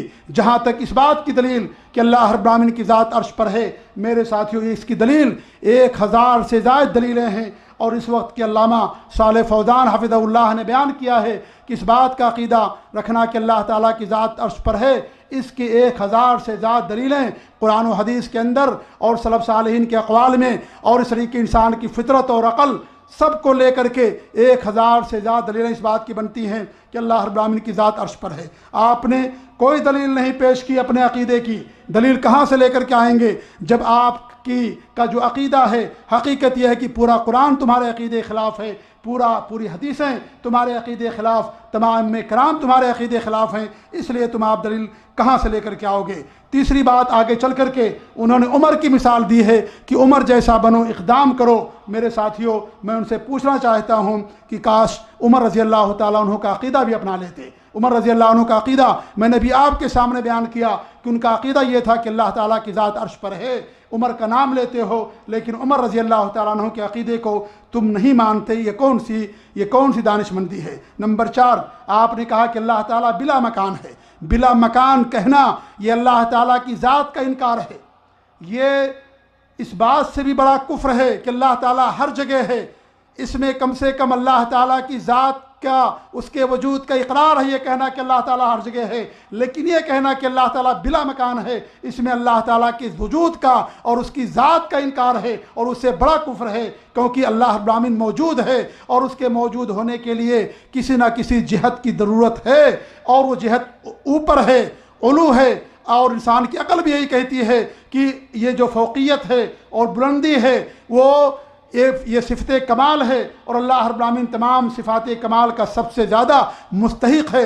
اس لیے میرے ساتھیوں، اللہ رب العالمین کی ذات سب سے اوپر، دنیا سے اوپر ہے۔ دنیا کی شروعات عرش سے ہوتی ہے، اللہ دنیا کے اندر نہیں ہے، اللہ دنیا سے اوپر خارجی عالم ہے، اور عرش کے اوپر اللہ رب العالمین کی ذات جلوہ افروز ہے۔ لہذا یہ کہنا کہ اللہ تعالیٰ کی ذات جو ہے بلا مکان ہے، یا اللہ تعالیٰ بلا مکان ہے، یہ تو اس سے بھی برا عقیدہ ہے۔ یہ کہنا کہ اللہ تعالیٰ کی ذات ہر جگہ موجود ہے، اس سے بھی برا عقیدہ ہے۔ اللہ تعالیٰ کے لیے جہت ہے، ہم اللہ تعالیٰ کے لیے جہت مانتے ہیں، لیکن ہم یہ نہیں کہتے کہ اللہ تعالیٰ جہت کا محتاج ہے، نعوذ باللہ۔ اللہ تعالیٰ کسی چیز کا محتاج نہیں، اللہ عرش پر ہے، اللہ عرش کا محتاج نہیں، دنیا کی کسی چیز کا محتاج نہیں، لیکن اللہ رب العالمین خود اپنے بارے میں بیان فرماتا ہے کہ میں عرش پر جلوہ افروز ہوں۔ ہمارے نبی جناب محمد رسول اللہ صلی اللہ علیہ وسلم فرماتے ہیں کہ اللہ کی ذات عرش پر مستوی ہے۔ اللہ فرمائے، اس کا نبی فرمائے، تمام صحابہ فرمائے، اور ہم عقل کی بنیاد پر ان تمام آیتوں کا انکار کر دیں اور تمام حدیثوں کا انکار کر دیں، یہ کہہ کر کے کہ اگر ہم یہ کہیں گے کہ اللہ عرش پر ہے تو پھر اللہ عرش کا محتاج ہو گیا۔ میرے ساتھیو، اللہ عرش کا محتاج نہیں۔ ہمارا عقیدہ یہ ہے کہ اللہ تعالیٰ کسی چیز کا محتاج نہیں، نہ عرش کا محتاج ہے، نہ مکان کا محتاج ہے، نہ جہت کا محتاج ہے، کسی چیز کا محتاج نہیں ہے۔ لیکن اللہ رب العالمین کی ذات خود اس نے بتایا کہ اللہ رب العالمین کی ذات عرش پر ہے۔ اور آپ دیکھیے کہ اللہ کے رسول صلی اللہ علیہ وسلم ہمیشہ دعاؤں میں آسمان کی طرف نظر اٹھایا کرتے تھے۔ جب تحویل قبلہ کا معاملہ ہوا، ہمیشہ آسمان کی طرف آپ کی نظر اٹھتی تھی کہ اللہ رب العالمین ہمارے قبلے کو بیت المقدس کے بجائے خانہ کعبہ کی طرف کر دے۔ اور حجۃ الوداع کے موقع پر آپ نے جو لوگوں کے سامنے خطبہ دیا، اور اس میں آپ نے لوگوں سے کہا تھا کہ میں نے اللہ کے دین کو تم تک پہنچا دیا۔ سب نے کہا کہ پہنچا دیا۔ ہمارے نبی نے آسمان کی طرف انگلی اٹھائی اور کہا کہ اللہ رب العالمین تو گواہ رہا۔ اوپر آپ نے دیکھا، لہذا اللہ کے لیے جہت ہے، اور وہ جہت علو ہے، فوقیت والی جہت ہے، ہر جگہ نعوذ باللہ نہیں ہے۔ باقی جو اور جہات ہیں ان تمام جہات کا انکار کرتے، اور یہ جہت کیسی ہے؟ اللہ کے شایان شان ہے۔ اللہ تعالیٰ اس جہت کا محتاج نہیں ہے۔ اور وہ حدیث جو حدیث الجاریہ ہے، لونڈی والی حدیث، اس میں بھی اللہ کے رسول نے پوچھا تھا کہ اللہ کہاں ہے؟ اس لونڈی نے کہا تھا کہ اللہ آسمان پر ہے، اور یہ اوپر یہ ایک جہت ہے۔ لہذا اللہ تعالیٰ کے بارے میں یہ کہنا کہ اللہ رب العالمین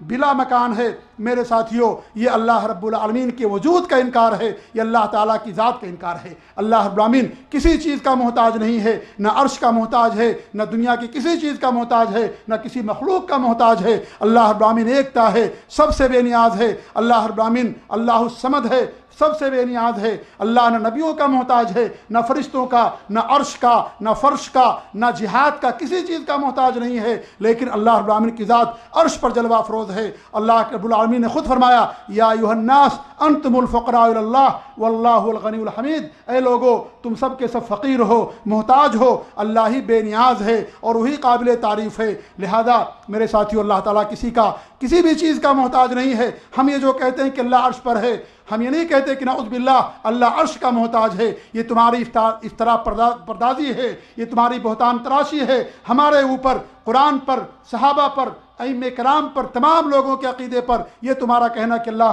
نعوذ باللہ عرش کا محتاج ہے۔ کسی بھی عالم نے آج تک جس کا یہ عقیدہ نہیں کہا ہے کہ اللہ تعالیٰ کی ذات عرش کا محتاج ہے۔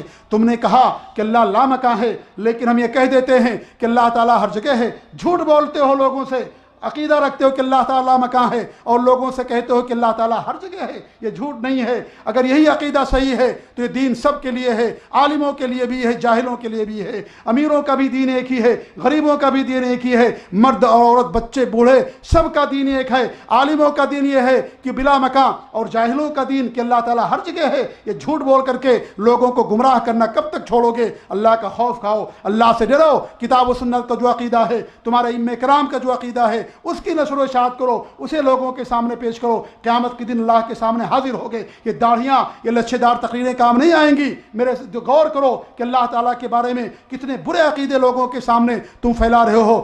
کوئی شرم نہیں تمہیں؟ اور کس طریقے سے امام ابو حنیفہ اور دیگر جو ائمہ کرام ہیں ان کے عقیدے خلاف کس طریقے سے لوگوں کو تیار کرتے ہو۔ میرے ساتھی، عقیدہ رکھنا کہ اللہ لامکاں ہے، یا یہ عقیدہ رکھنا کہ اللہ ہر جگہ ہے، یہ جہمیت ہے، اعتزال پسند، یہ معتزلہ کا دین ہے اور ان کا عقیدہ ہے، اور یہ کفر ہے، جیسا کہ علماء کرام نے اپنی اپنی کتابوں میں اس کے بارے میں بیان کیا ہے۔ تم کہتے ہو دیکھنے کہ اللہ تعالیٰ آنکھ کا محتاج نہیں، بلا شبہ اللہ تعالیٰ آنکھ کا محتاج نہیں ہے، نہ پیر کا محتاج ہے، نہ چلنے کے لیے، نہ سننے کے لیے کان کا محتاج ہے۔ لیکن اگر تمہارا کہنا یہ ہے کہ اللہ تعالیٰ کی آنکھوں کا انکار کرنا چاہتے ہو، تو اللہ تعالیٰ کی ایک صفت ہے، اللہ تعالیٰ کی آنکھ ہیں۔ اللہ رب العالمین نے قرآن کریم کے اندر بیان فرمایا، وَاصْنَعِ الْفُلْكَ بِأَعْيُنِنَا، میری نگاہوں کے سامنے نوح علیہ السلام تم کشتی کو بناؤ۔ اللہ رب العالمین نے اپنے لیے آنکھوں کو ثابت کیا ہے، دو آنکھیں اللہ تعالیٰ کی ہیں۔ اللہ کے رسول نے فرمایا دجال کانا ہے، اللہ رب العالمین نعوذ باللہ کانا نہیں ہے، اللہ دو آنکھوں والا ہے۔ لیکن وہ آنکھیں کیسی ہیں؟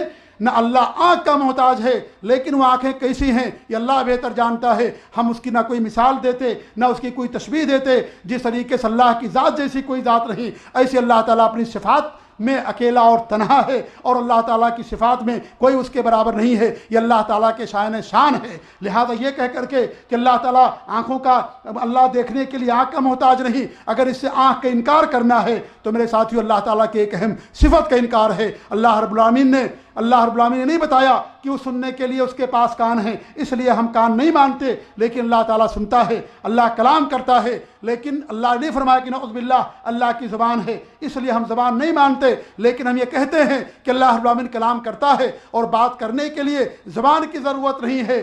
وہ پتھر بھی مدینہ مکے کے اندر ہمارے نبی کو سلام کیا کرتے تھے نبوت سے پہلے، جو مکے کے اندر ہوا کرتے تھے، کہ اللہ رب العالمین نے ان پتھروں کے اندر زبان ڈال دی تھی؟ ہرگز نہیں زبان ڈالی تھی، اللہ رب العالمین نے ان کو بات کرنے کی طاقت دی۔ جس طریقے سے زبان گوشت کا ایک حصہ ہے، اسے اللہ نے بات کرنے کی طاقت دی ہے۔ قیامت کے دن ہماری زبان پر مہر لگ جائے گی، ہمارے ہاتھ پاؤں بولیں گے، ہماری پیٹھ بولے گی، ہمارا پیٹ بولے گا۔ اللہ رب العالمین نے دنیا میں ہماری زبانوں کو بولنے کی طاقت دی ہے، قیامت کے دن وہ طاقت چھین کر کے ہمارے ہاتھ اور پاؤں کو دے دے گا۔ لہذا بولنے کے لیے زبان کی ضرورت نہیں ہے، لہذا ہمارا یہ عقیدہ نہیں ہے نعوذ باللہ کہ اللہ کی زبان ہے، ہم نہیں کہتے اس کو، لیکن اللہ کلام کرتا ہے، اللہ سنتا ہے۔ آنکھ کے بارے میں اللہ کا فرمانا ہے کہ اللہ رب العالمین کے پاس 2 آنکھیں ہیں، قرآن میں اللہ فرماتا ہے، اس کے نبی کی حدیثیں ہیں، اس لیے ہمارا اس پر ایمان ہے۔ اللہ کے لیے چہرہ ہے، اس پر ہمارا ایمان ہے۔ اللہ تعالیٰ کے ہاتھ ہے، اس پر ہمارا ایمان ہے، کیونکہ اللہ رب العالمین نے قرآن کریم میں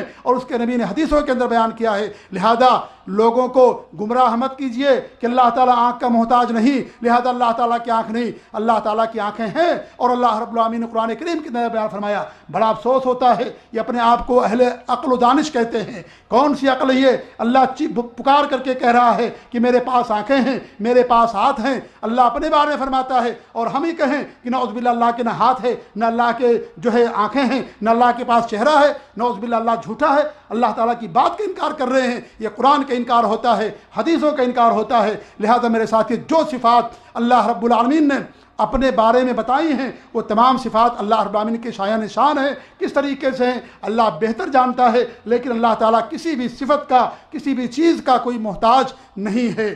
اور اس طریقے سے انہوں نے فرمایا کہ اللہ کے لیے کوئی کیفیت نہیں ہے۔ میرے ساتھیو، اللہ کے لیے کیفیت ہے، اللہ عرش پر ہے مستوی، اور کس طریقے سے ہے یہ ہمیں نہیں معلوم، لیکن ایک طریقہ ہے اللہ تعالیٰ کے عرش پر مستوی ہونے کا، لیکن ہمیں یہ نہیں معلوم کہ اللہ رب العالمین کس طریقے سے مستوی ہے، لیکن کیفیت ضرور ہے۔ جیسا کہ امام احمد بن حنبل نے، شیخ ابن عثیمین نے، اور بڑے بڑے ائمہ کرام نے، سلف کے علماء نے اس بات کو بیان کیا ہے کہ اللہ تعالیٰ کی کیفیت ہے عرش پر مستوی ہونے کی، لیکن کیف مجہول ہے۔ جیسا کہ امام مالک نے فرمایا تھا کہ والکیف مجہول، ہے کیفیت مستوی ہونے کی، لیکن اللہ رب العالمین کیفیت کا ہمیں علم نہیں ہے، کیونکہ اللہ رب العالمین نہیں بتایا کہ کس طریقے سے وہ عرش پر جلوہ افروز ہے یا عرش پر مستوی ہے۔ لہذا یہ کہنا کہ اللہ تعالیٰ کی کیفیت نہیں ہے، ان کا یہ قول سراسر باطل ہے۔ آپ نے فرمایا جن کا نظریہ یہ ہے کہ اللہ تعالیٰ عرش پر ہے، میرے ساتھیوں میں آپ کو بتانا چاہتا ہوں کہ اسلام نظریے کا نام نہیں ہے، اسلام ایک عقیدہ ہے، اسلام ایک دین ہے۔ نظریہ لوگوں کے اور انسانوں کے بنائے ہوئے چند مجموعہ افکار و خیالات کا نام ہوتا ہے، جس کا ماننا نہ ماننا دونوں آپ کے اختیار میں ہوتا ہے۔ یہ دین ہے، یہ عقیدہ ہے، اللہ کی طرف سے آیا ہوا دین ہے، اس کو ماننا ہی ماننا ہے، اس میں انکار کی کوئی گنجائش نہیں ہے۔ لہذا یہ ہمارا یہ نظریہ نہیں ہے کہ اللہ تعالیٰ کی ذات عرش پر ہے، ہمارا یہ عقیدہ ہے، یہ ہمارا دین ہے، یہ نظریہ نہیں ہے۔ اور آپ نے یہ فرمایا یہ جن کا نظریہ ہے، یا تو آپ جھوٹ بول رہے ہیں، آپ کو معلوم ہے کہ صحابہ کا دین یہی تھا، صحابہ کا عقیدہ یہی تھا، کہ صحابہ کرام کا دین اور منہج یہی تھا کہ اللہ کی ذات عرش پر ہے، اور خود تمہارے امام کا عقیدہ یہی تھا۔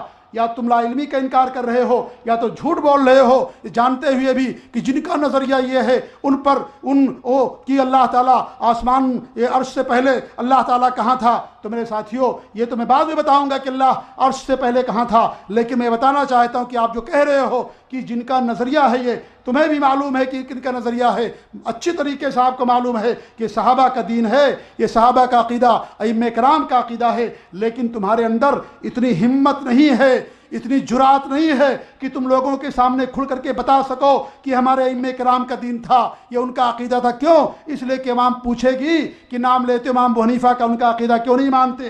عبداللہ بن مسعود کا نام لیتے ہو، مسائل کے اندر ان کے عقیدے کو کیوں نہیں مانتے؟ عوام پوچھے گی، اس لیے تمہارے اندر لوگوں کے سامنے حق بیانی کی طاقت نہیں ہے، جرأت نہیں ہے کہ تم بتا سکو لوگوں کے سامنے کہ ہمارا جو عقیدہ ہے وہ امام کا بھی عقیدہ تھا، وہ صحابی کا عقیدہ تھا۔ نعوذ باللہ، کوئی صحابی کا عقیدہ کوئی پیش نہیں کر سکتا، نہ کوئی آیت پیش کر سکتا ہے، اور نہ کسی امام کا جو ائمہ اربعہ ہیں کسی کا کوئی قول نہیں پیش کر سکتا کہ ان کا عقیدہ یہ تھا جو آج ان کے ماننے والوں کا عقیدہ ہے۔ اس لیے وہ گول مول کہہ کر کے نکل جاتے ہیں، جن کا نظریہ یہ ہے، جن کا نظریہ یہ ہے، یہ کہہ کر کے، تاکہ وہ آپ ان سے سوال نہ کر سکیں، ورنہ پھر ان کے پاس کوئی جواب نہیں رہے گا کہ جب یہ صحابہ کا عقیدہ ہے، ائمہ کرام کا عقیدہ ہے، تو پھر ہمارا یہ عقیدہ کیوں نہیں ہونا چاہیے؟ اس لیے وہ کسی کا نام نہیں لیتے اور یہ کہہ کر کے چلے جاتے ہیں کہ میرے ساتھیوں یہ جن کا نظریہ ہے، یہ نصوص کے ہوتے ہوئے ان کا انکار کرنا عقل کی بنیاد پر، یہ تو میرے ساتھیوں یہ تو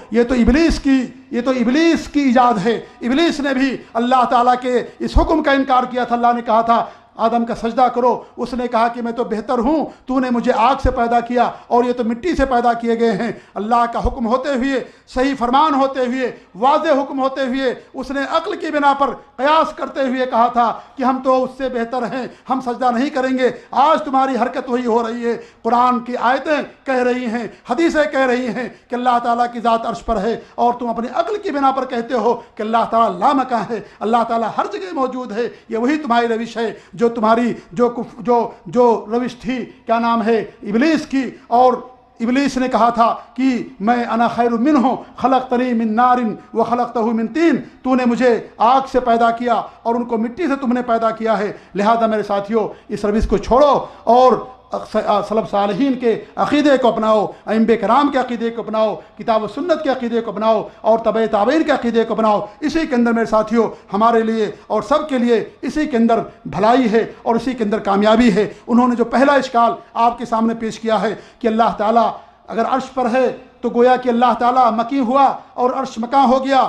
میرے ساتھیوں یہ مثال دینا، یہ تشبیہ دینا ہی حرام ہے۔ اللہ رب العالمین نے صاف فرمایا فلا تضربوا للہ الامثال، اللہ تعالیٰ کے لیے مثالیں نہ بیان کرو، ان اللہ یعلم وانتم لا تعلمون، اللہ جانتا ہے تم نہیں جانتے ہو، مثالیں مت بیان کرو۔ اللہ تعالیٰ مثالوں کا محتاج نہیں ہے اور اللہ تعالیٰ کی مثال نہیں دی جا سکتی۔ جب اللہ تعالیٰ جیسی کوئی ذات نہیں ہے تو اللہ تعالیٰ جیسی کوئی صفات رکھنے والا بھی نہیں ہے، لہذا اللہ تعالیٰ کے لیے کوئی مثال نہ دو میرے ساتھیوں، اور کیونکہ اللہ رب العالمین نے اسے منع کیا ہے، اور یہ سلف صالحین کا منہج نہیں رہا ہے کہ وہ مثالیں دے کر کے اللہ تعالیٰ کی ذات کے بارے میں لوگوں کی مثال دے کر کے سمجھائیں۔ اور دوسری بات یہ ہے کہ یہاں پر تم نے جو مثال دی ہے تمہاری روش وہی ہے جس طریقے سے کفار مکہ نے اللہ تعالیٰ کی ذات کو مخلوق پر قیاس کیا، اور وسیلہ جیسی بدعت کو یا وسیلہ جیسے عقیدے کو انہوں نے ایجاد کیا۔ انہوں نے یہی کہا تھا کہ ہم اللہ جیسے ہم بادشاہ کے پاس جانے کے لیے وزیر کی ضرورت پڑتی ہے، ایسے اللہ تعالیٰ کے پاس جانے کے لیے وسیلے کی ضرورت پڑے گی، ہم تو گنہگار ہیں لہذا اللہ کے دربار میں ڈائریکٹ نہیں پہنچ سکتے۔ انہوں نے وہی کام کیا تھا جو آج آپ نے کام کیا ہے کہ اللہ تعالیٰ کی بندوں سے آپ نے مثالیں دی ہیں، گھر کی مثال دی، دفتر کی مثال دی، اور کرسی کی مثال دی، گاڑی کی مثال دی ہے۔ یہ وہ چیزیں ہیں جن کو بندہ اور انسان بناتا ہے، اور میرے ساتھیوں مکہ کے مشرکین نے تو بندوں سے مثال دی تھی کہ بادشاہ کے پاس جانے کے لیے وسیلہ ضرورت پڑتی ہے وزیر کی، لہذا اس بنیاد پر انہوں نے اپنے لوگوں کا، بزرگوں کا وسیلہ لیا، نبیوں کا وسیلہ لیا اور کہا کہ ہم تو گنہگار ہیں، کس طریقے سے اللہ کے دربار پہنچ سکتے ہیں۔ یہی تم آج مثالیں پیش کرتے ہو، اللہ کی ذات کے لیے مثالیں بیان کرتے ہو۔ یہ تو کفار کی، مشرکین کی روش ہے کہ انہوں نے اس طریقے کا اس طرح کی مثالیں پیدا کر کے اور اللہ رب العالمین کے لیے انہوں نے وسیلہ تلاش کیا، اور اس طریقے سے بزرگوں کا اور اپنے نیک لوگوں کا انہوں نے وسیلہ لیا۔ لہذا میرے ساتھیوں یہ روش چھوڑیے، اللہ اور اس کے رسول کا جو عقیدہ ہے جو اللہ رب العالمین نے اور اس کے نبی نے قرآن مجید کے اندر بیان کر دیا ہے، اس کو آپ اس پر ایمان لے کر کے آئیے۔ اللہ رب العالمین نے یا اس کے نبی نے بیان فرما دیا ہے کہ لا یزال الناس یتساءلون حتی یقال ھذا خلق اللہ فمن خلق اللہ۔ اللہ رب العالمین نے ہمیں ان مسائل میں غور کرنے سے منع کیا ہے، فکر کرنے سے منع کیا ہے، مثال دینے سے منع کیا ہے۔ یہ صحیح مسلم کی روایت ہے کہ اللہ کے رسول فرماتے ہیں کہ انسان ہمیں اللہ کے بارے میں پوچھتا رہتا ہے کہ اللہ رب العالمین کو، یا اللہ نے ان کو پیدا کیا، اللہ نے تمام مخلوقات پیدا کیا، تو اللہ کو کس نے پیدا کیا؟ اگر کسی کے اندر یہ چیز ہو تو وہ کہے کہ میں اللہ پر ایمان لاتا ہوں، کیونکہ انسان کی عقل میرے ساتھیوں محدود ہے، اور جو انسان کی جب عقل محدود ہے تو جو چیزیں غیب سے متعلق ہیں، آخرت سے متعلق ہیں، روح اور قدر سے متعلق ہیں، جن کا ہم مشاہدہ نہیں کر سکتے، ان چیزوں کو اپنی عقل کی بنیاد پر نہیں سمجھ سکتے ہیں۔ اس کی مثال میرے ساتھیوں، کیونکہ انہوں نے مثالیں دے کر کے آپ کے سامنے باتیں پیش کی ہیں، اس کی مثال یہ ہے کہ اللہ نے ہم کو پیدا کیا، ہاتھ دیا، پاؤں دیا، ہاتھوں کو کچھ طاقت دی اٹھانے کی، اس ہاتھ سے ہم 50 کلو اٹھا سکتے ہیں، اگر ہم 1 ٹن اٹھانا چاہیں ہاتھ سے نہیں اٹھا سکتے، کیونکہ اللہ رب العالمین اس کی حد کر دی ہے، اس سے زیادہ ہم نہیں اٹھا سکتے۔ اللہ نے دوڑنے کی طاقت دی، اگر ہم چاہیں کہ ہوائی جہاز اتنا دوڑ لیں یا اس طریقے سے گاڑی اتنا دوڑ لیں، ہم نہیں دوڑ سکتے، کیونکہ اللہ نے ہماری ایک حد رکھی ہے، اتنا ہی ہم دوڑ سکتے ہیں، اس سے زیادہ نہیں دوڑ سکتے۔ اللہ تعالیٰ نے ہمیں بوجھ برداشت کرنے کی ایک طاقت دی ہے، ہم 50 کلو بوجھ سر پر برداشت کر سکتے ہیں، 100 کلو کر سکتے ہیں، اگر کوئی 1 ٹن ہمارے سر پر لاد دے انسان مر جائے گا۔ اللہ رب العالمین نے ہمیں چھلانگنے کی محدود طاقت دی ہے، ہم ایک چھت سے چھلانگ لگا سکتے ہیں محدود اونچائی سے، لیکن اگر ہم جو ہے 40 منزلہ عمارت سے 30 منزلہ عمارت سے اگر چھلانگ لگائیں گے اس کا انجام موت ہوگا۔ ایسے اللہ نے ہمیں عقل دی ہے سوچنے کے لیے، قرآن کی آیتوں میں غور و فکر کرنے کے لیے، اللہ کی دنیا کے اندر جو مخلوقات ہیں ان مخلوقات میں غور و فکر کرنے کے لیے، اسلامی احکام کو سمجھنے کے لیے، ان پر عمل کرنے کے لیے عقل دی ہے۔ لیکن جو غیب سے متعلق ہیں، جو آخرت سے متعلق ہیں، اللہ کی ذات سے متعلق ہیں، ہماری عقلیں ان کا ادراک نہیں کر سکتی۔ اس لیے عقل کو بنیاد نہ بتاؤ، آمنا باللہ، اللہ پر ہمارا ایمان ہے، ہم اللہ کی باتوں کی تصدیق کرتے ہیں، لہذا عقل کی بنیاد پر سمجھنا یہ ابلیس کی روش ہے، ابلیس نے اس کو ایجاد کیا تھا، مکہ کے مشرکین نے بندوں پر اس کو قیاس کیا تھا، لہذا ان چیزوں کو چھوڑ کر کے آپ جو ہے آپ اللہ اور اس کے رسول کا جو صحیح عقیدہ ہے اس کو مانیے اور اس کی نشر و اشاعت کیجیے۔ آپ نے جو مثالیں دی ہیں، معذرت کے ساتھ میں کہوں گا کہ آپ نے ہمارا عقیدہ نہیں سمجھا۔ سمجھیں گے کیسے جب آپ ہمارے عقیدے کو پڑھتے نہیں، کتاب و سنت کے عقیدے کو نہیں پڑھتے، آپ تو جہمیہ اور اشاعرہ اور ماتریدیہ کے عقیدے کو پڑھتے ہو۔ آپ نے جو مثالیں دی ہیں وہ ساری میں کی مثالیں دی ہیں، آپ نے پر کی کوئی مثال نہیں دی۔ ہمارا عقیدہ یہ ہے کہ اللہ کی ذات عرش پر ہے، عرش میں نہیں ہے۔ آپ نے جو مثالیں دی ہیں زمین کرسی میں بیٹھنے کی، اور آپ نے جو مثال دی ہے زمین میں گھر میں ہونے کی، کار میں بیٹھنے کی، اللہ عرش پر مستوی ہے، عرش پر جلوہ افروز ہے، اور اللہ رب العالمین دنیا کی تمام چیزوں کو محیط ہے، اور جو چیز محیط ہو وہ اس کے اندر نہیں ہو سکتی۔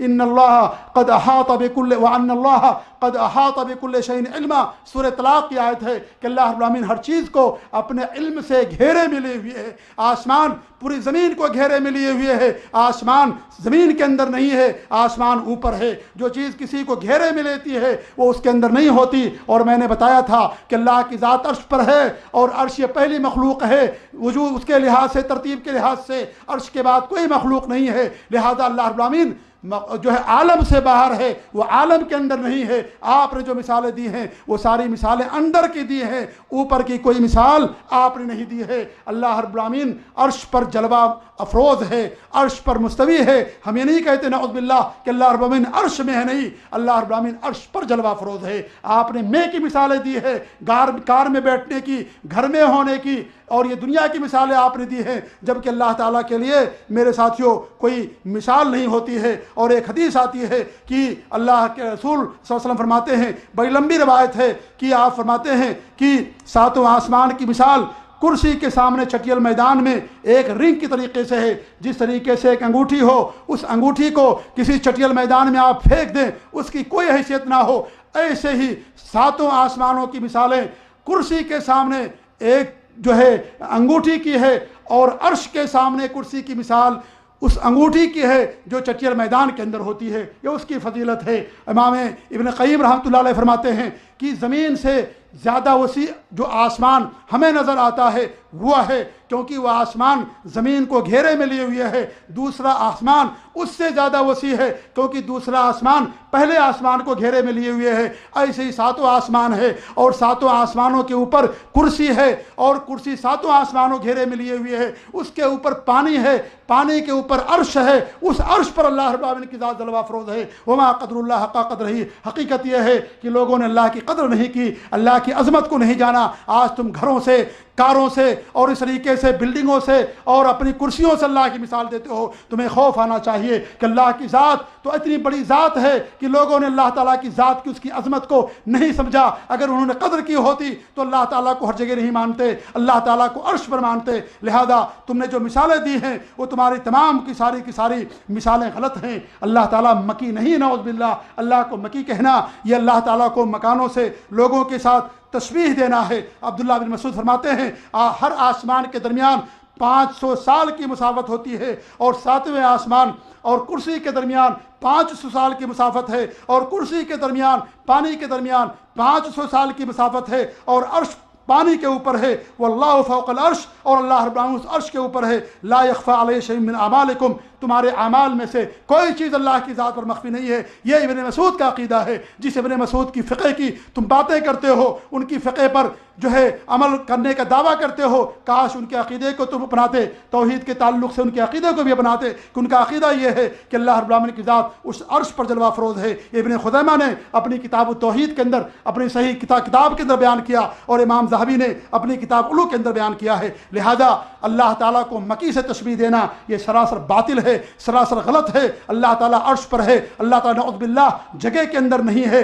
اور میں آپ سے یہ بھی کہنا چاہوں گا کہ آپ نے جو اعتراض کیا ہے وہ اعتراض آپ کے اوپر بھی ہوتا ہے۔ جب آپ یہ کہو گے کہ اللہ جگہ ہر جگہ ہے تو نعوذ باللہ گویا کہ اللہ جگہ کا محتاج ہو گیا۔ جیسے آپ یہ کہتے ہو کہ اللہ جگہ کا محتاج نہیں، ایسے ہم بھی کہتے ہیں کہ اللہ رب العالمین کسی عرش کا محتاج نہیں، دنیا کی کسی چیز کا محتاج نہیں ہے۔ لہذا تم نے جو پہلا اشکال کیا ہے وہ تمہارا اشکال ہی باطل ہے، اور اس طریقے سے اس کا کوئی ثبوت نہیں ہے، اور سلف صالحین نے کے منہج کے بھی خلاف ہے، اور اس طرح کا سوچنا اور عقیدہ رکھنا سراسر باطل ہے۔ تم نے دوسرا شبہ جو پیش کیا ہے کہ جب عرش مخلوق ہے، خالق ہمیشہ سے ہے اور مخلوق ہمیشہ سے نہیں ہے، تو اللہ تعالیٰ عرش سے پہلے کہاں تھا؟ تم نے یہ سوال کیا ہے میرے ساتھیوں، یہ سوال باطل اس لیے ہے کہ کسی صحابی نے ایسا کوئی سوال نہیں کیا۔ اللہ تعالیٰ کی ذات کے بارے میں آمنا و صدقنا کہنا ہے، جو کتاب و سنت کے اندر موجود ہے اس پر ہمیں ایمان لانا ہے۔ اللہ تعالیٰ کہاں تھا پہلے؟ میرے ساتھی آؤ میں تمہیں بتاتا ہوں کہ اللہ رب العالمین کہاں تھا۔ صحیح بخاری کی حدیث ہے، صحیح بخاری میں فرماتے ہیں اللہ کے عمران بن حسین رضی اللہ عنہ کی حدیث ہے کہ اللہ کے رسول صلی اللہ علیہ وسلم نے فرمایا کان اللہ ولم یکن شیء قبلہ، اللہ تعالیٰ تھا، اللہ تعالیٰ ہمیشہ سے ہے، ولم یکن شیء قبلہ، کوئی بھی چیز سے پہلے نہیں تھی۔ وَكَانَ عَرْشُهُ عَلَى الْمَاءِ، اور اللہ تعالیٰ کا عرش پانی پر ہے۔ ثُمَّ خَلَقَ السَّمَاوَاتِ وَالْأَرْضِ، پھر اللہ نے آسمانوں کو پیدا کیا، زمینوں کو پیدا کیا۔ وَكَتَبَ فِي الذِّكْرِ كُلَّ شَيْءٍ، اور لوح محفوظ کے اندر ہر چیز اللہ رب العالمین نے لکھ دی۔ یہ حدیث امام بخاری نے کتاب التوحید کے اندر بیان کی ہے، یہی حدیث امام بخاری نے بدء الخلق کے اندر بیان کی ہے، اور اس میں ان کے الفاظ یہ ہیں وَلَمْ يَكُنْ شَيْءٌ غَيْرُهُ، کہ اللہ کے علاوہ کوئی چیز نہیں تھی۔ اور تیسری جگہ انہوں نے بیان کیا ہے وَلَمْ يَكُنْ شَيْءٌ مَعَهُ، کہ اللہ تعالیٰ کے ساتھ کوئی چیز نہیں تھی۔ لہذا اللہ تعالیٰ ہمیشہ سے ہے اور ہمیشہ رہے گا۔ هو الاول لیس قبلہ شیء، اللہ تعالیٰ ہمیشہ سے ہے، اس سے پہلے کوئی چیز نہیں تھی۔ ولا وهو الآخر ولیس بعدہ شیء، وہ ہمیشہ رہنے والا ہے اور اس کے اور کوئی چیز ہمیشہ رہنے والا نہیں ہے۔ وهو الظاہر ولیس فوقہ شیء، اللہ تعالیٰ ہر چیز پر غالب بلند ہے، اس کے اوپر کوئی چیز نہیں ہے۔ وهو الباطن ولیس دونہ شیء، اللہ تعالیٰ ہر چیز سے سب زیادہ قریب ہے، اس سے زیادہ قریب رہنے والی کوئی چیز نہیں ہے۔ اور یہ قربت اللہ تعالیٰ کی قربت جو علم کے لحاظ سے ہے، جیسا کہ ائمہ کرام نے بیان فرمایا اس سے پہلے جو آپ کے سامنے آیتیں اور اس طریقے سے ان کے اقوال پیش کیے گئے۔ لہذا اللہ رب العالمین کہاں تھا اللہ بہتر جانتا ہے، لیکن عرش اور پانی اور قلم یہ تین ایسی مخلوقات ہیں جن کو اللہ رب العالمین نے سب سے پہلے پیدا کیا۔ ان میں سب سے پہلے کون پیدا ہوا، کس کو اللہ نے پیدا کیا، اس کے بارے میں علماء کا اختلاف ہے، لیکن عرش اور پانی اور قلم یہ ان مخلوقات میں ان کا شمار ہوتا ہے جن کو اللہ رب العالمین نے پہلے پیدا کیا۔ تو اللہ رب العالمین عرش کا محتاج نہیں ہے۔ اور یہ جو استوا ہے عرش پر، علماء نے بیان کیا ہے کہ اللہ رب العالمین کا عرش پر استوا ہونا یہ فعلی صفت ہے، اور فعلی صفت کا مطلب یہ ہوتا ہے کہ اللہ رب العالمین جب جو صفت چاہتا ہے وہ کرتا ہے۔ جیسے اللہ رب العالمین کی صفت بات کرنے کی ہے، یہ صفت فعلی ہے۔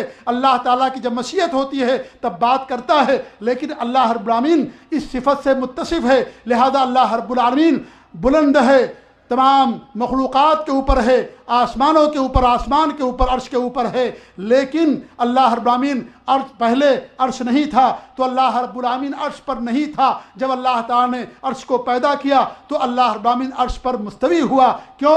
اس لیے کہ عرش پر استوا یہ اللہ تعالیٰ کی فعلی صفت ہے، اللہ تعالیٰ کی مشیت کے تحت ہے۔ جب اللہ تعالیٰ نے چاہا عرش پر مستوی ہونا، عرش کو پیدا کیا اور اللہ رب العالمین عرش پر ہوا۔ لہذا اللہ تعالیٰ سے پہلے، اللہ تعالیٰ کے بعد، اور نہ ہی اللہ رب العالمین کے ساتھ کوئی چیز نہیں تھی۔ لہذا یہ عقیدہ رکھنا کہ اللہ تعالیٰ عرش سے پہلے کہاں تھا، یہ پہلی بات سوال ہی باطل ہے۔ اور دوسری بات یہ ہے کہ اللہ رب العالمین عرش پر نہیں تھا، یہ ہمارا عقیدہ ہے، لیکن کہاں تھا یہ اللہ رب العالمین اس بات کو زیادہ بہتر جانتا ہے۔ ایک حدیث کے اندر اس کا ذکر آتا ہے، لیکن امام البانی رحمۃ اللہ علیہ نے اس حدیث کی تضعیف کی ہے، اور وہ حدیث یہ بیان کرتے ہیں لوگ کہ اللہ رب العالمین عما میں تھا، اور عما کا مطلب یہ ہے کہ نہ ہوا اور نہ اوپر نہ نیچے کوئی چیز نہیں تھی اور اللہ رب العالمین تھا۔ تو ہمارا کہنا یہ ہے کہ اللہ رب العالمین ہمیشہ سے ہے اور ہمیشہ رہے گا۔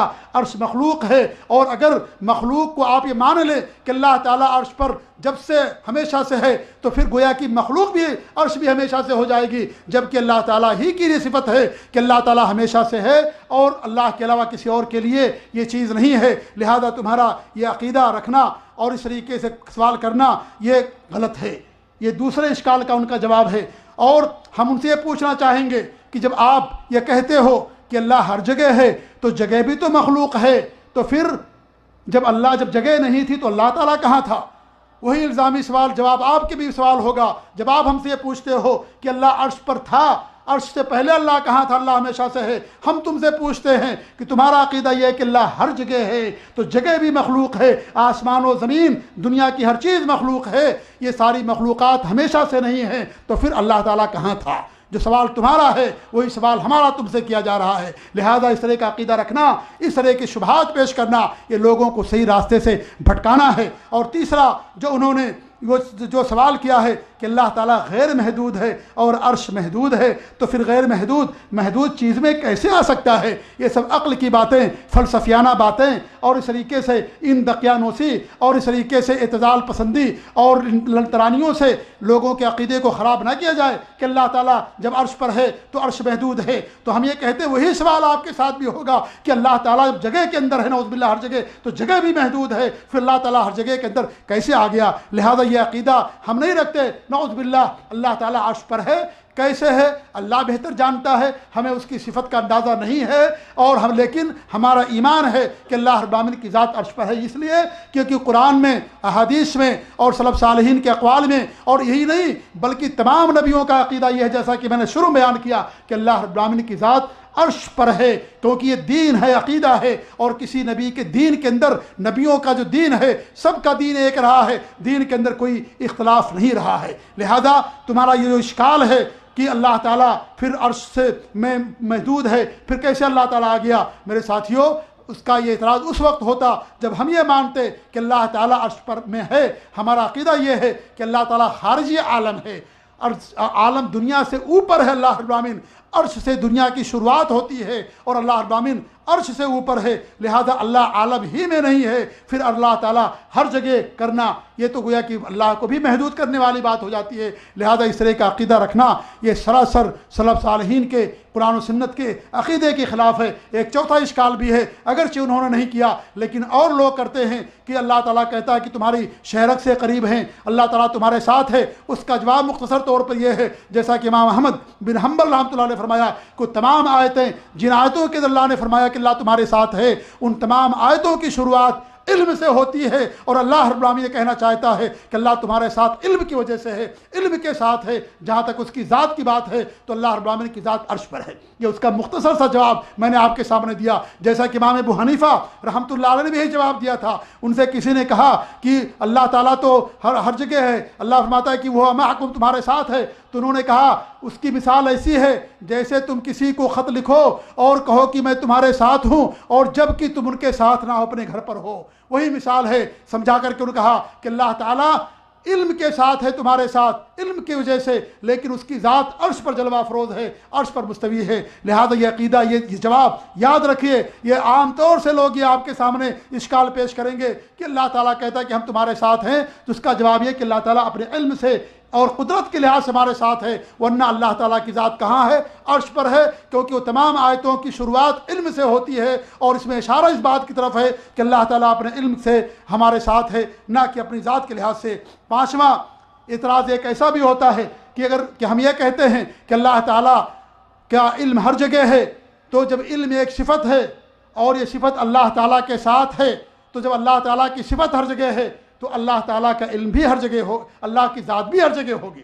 یہ بھی ایک لوگ شوشہ چھوڑتے ہیں، یہ بھی لوگ ایک اشکال کرتے ہیں۔ جب آپ کہتے ہو کہ اللہ تعالیٰ کا علم ہر جگہ ہے تو علم اللہ تعالیٰ کی صفت ہے، اور یہ جو صفت ہوتی ہے، جہاں صفت ہوتی ہے وہاں موصوف ہوتا ہے، لہذا اللہ تعالیٰ بھی گویا کہ ہر جگہ ہو گیا۔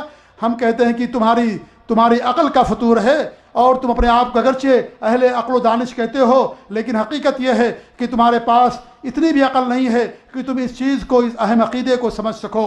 اگر یہ کہنا کہ اگر کسی کی علم کسی جگہ ہے تو موصوف بھی اس کے ساتھ ہوگا، یہ سراسر بے بنیاد بات ہے۔ ہم یہاں پر موجود ہیں، اپنے خاندان والوں کے بارے میں ہم علم رکھتے ہیں کہ ہمارے خاندان میں کتنے لوگ ہیں، کون کہاں آباد ہے، کون کہاں بستا ہے۔ ہم سعودی عرب کے اندر جبیل میں بیٹھے ہوئے ہیں، لیکن اپنے پورے خاندان کے بارے میں علم رکھتے ہیں، تو کیا ہمارا وجود وہاں ہوتا ہے؟ ہم جب وہاں جاتے تب وہاں ہوتے ہیں، جب وہاں نہیں جاتے تو ہم تو یہاں رہتے ہیں۔ ایسے ہی آپ مثال سورج کی لے لیجئے، سورج کی روشنی دنیا کے چپے چپے کے اندر پھیلی ہوئی ہے، کیا سورج ہر ایک کے ساتھ ہے؟ نہیں، سورج آسمانوں پر ہے، اوپر ہے، لیکن اس کی روشنی ہر جگہ ہے۔ اللہ تعالیٰ کا علم ہر جگہ ہے، اور اللہ رب العالمین کی ذات عرش پر ہے۔ لہذا یہ عقیدہ رکھنا کہ جہاں صفت ہوگی وہاں موصوف بھی ہوگی، یہ سراسر بے بنیاد عقیدہ ہے، نہ عقل کے اندر آتی ہے، نہ قرآن کے اندر ایسا کہا گیا، نہ حدیث کے اندر کہا گیا۔ لہذا اس طریقہ عقیدہ رکھنا ہی یہ بے بنیاد بات ہے۔ اور جو مثالیں میں نے سورج کی دی، چاند کی مثال لے سکتے ہیں، اور چیزوں کی آپ مثال لے سکتے ہیں۔ لہذا یہ کہنا کہ جہاں صفت وہاں موصوف، یہ عقیدہ سراسر باطل ہے، نہ عقیدہ ساتھ دیتا ہے، اور نہ ہی قرآن و حدیث اور نہ ہی انسان کی عقل ساتھ دیتی ہے۔ یہ چند شبہات ہیں جو اس اہم عقیدے کے تعلق سے لوگوں کی طرف سے پیش کیے جاتے ہیں۔ لہذا میرے ساتھیوں، صحیح عقیدہ یہ ہے کہ اللہ تعالیٰ کی ذات عرش پر ہے۔ اللہ تعالیٰ کی ذات عرش پر کیسے ہے ہمیں یہ نہیں معلوم، لیکن اللہ تعالیٰ کی ذات عرش پر ہے۔ اور استوا کا معنی علماء نے 4 معنی بیان کیا ہے۔ استوا علی وارتفع استقر وصعد، یہ عربی میں کہ اللہ تعالیٰ عرش پر ہے، بلند ہے، عرش پر بلند ہے، اللہ تعالیٰ عرش کے اوپر ہے، اللہ عرش پر مستوی ہے، اور سعدہ کے معنی چڑھنے کے ہوتے ہیں کہ اللہ تعالیٰ عرش کے اوپر ہے۔ لہذا یہ 4 معنی استوا کے ہیں، لیکن کیسے ہے یہ اللہ تعالیٰ بہتر جانتا ہے۔ اور اللہ تعالیٰ نزول بھی فرماتا ہے، جیسا کہ امام احمد بن حنبل نے اور امام شافعی رحمۃ اللہ علیہ بیان فرمایا کہ اللہ کی ذات عرش پر ہے، لیکن اس کے وہ نزول فرماتا ہے۔ کیسے نزول فرماتا ہے؟ ہر رات آسمان دنیا پر، یہ اللہ تعالیٰ بہتر جانتا ہے۔ اللہ کی کوئی مثال نہیں، اللہ کی کوئی تشبیہ نہیں، لہذا ہم اس کی کوئی مثال نہیں دیتے۔ لہذا یہی عقیدہ میرے ساتھیوں یہ جہمیوں کے، غیر مسلموں کے عقیدے ہیں، اور یہ عقیدہ کہ اللہ تعالیٰ ہر جگہ ہے یہ صوفیہ کا عقیدہ ہے۔ یہ بنیاد ہے وحدت الوجود کی، یہ بنیاد ہے وحدت الشہود کی، یہ بنیاد ہے فنا فی اللہ کی، یہ بنیاد ہے حلول کی۔ اور وحدت الوجود کا مطلب یہ ہے کہ دنیا کے اندر صرف ایک ہی ذات کا وجود ہے، وہ اللہ کی ذات ہے۔ یہ عقیدہ اسی سے آتا ہے کہ اللہ تعالیٰ ہر جگہ ہے۔ اور وحدت الشہود کا مطلب یہ ہے کہ دنیا کی ہر چیز میں اللہ کا عکس ہے، اللہ حاضر ہے۔ جیسے آپ دیکھتے ہیں شیشہ، مثالیں دی صوفیہ نے کہ آپ شیشہ کو دیکھتے ہیں، شیشے میں آپ کا عکس نظر آتا ہے، آپ شیشے کے اندر نہیں ہوتے۔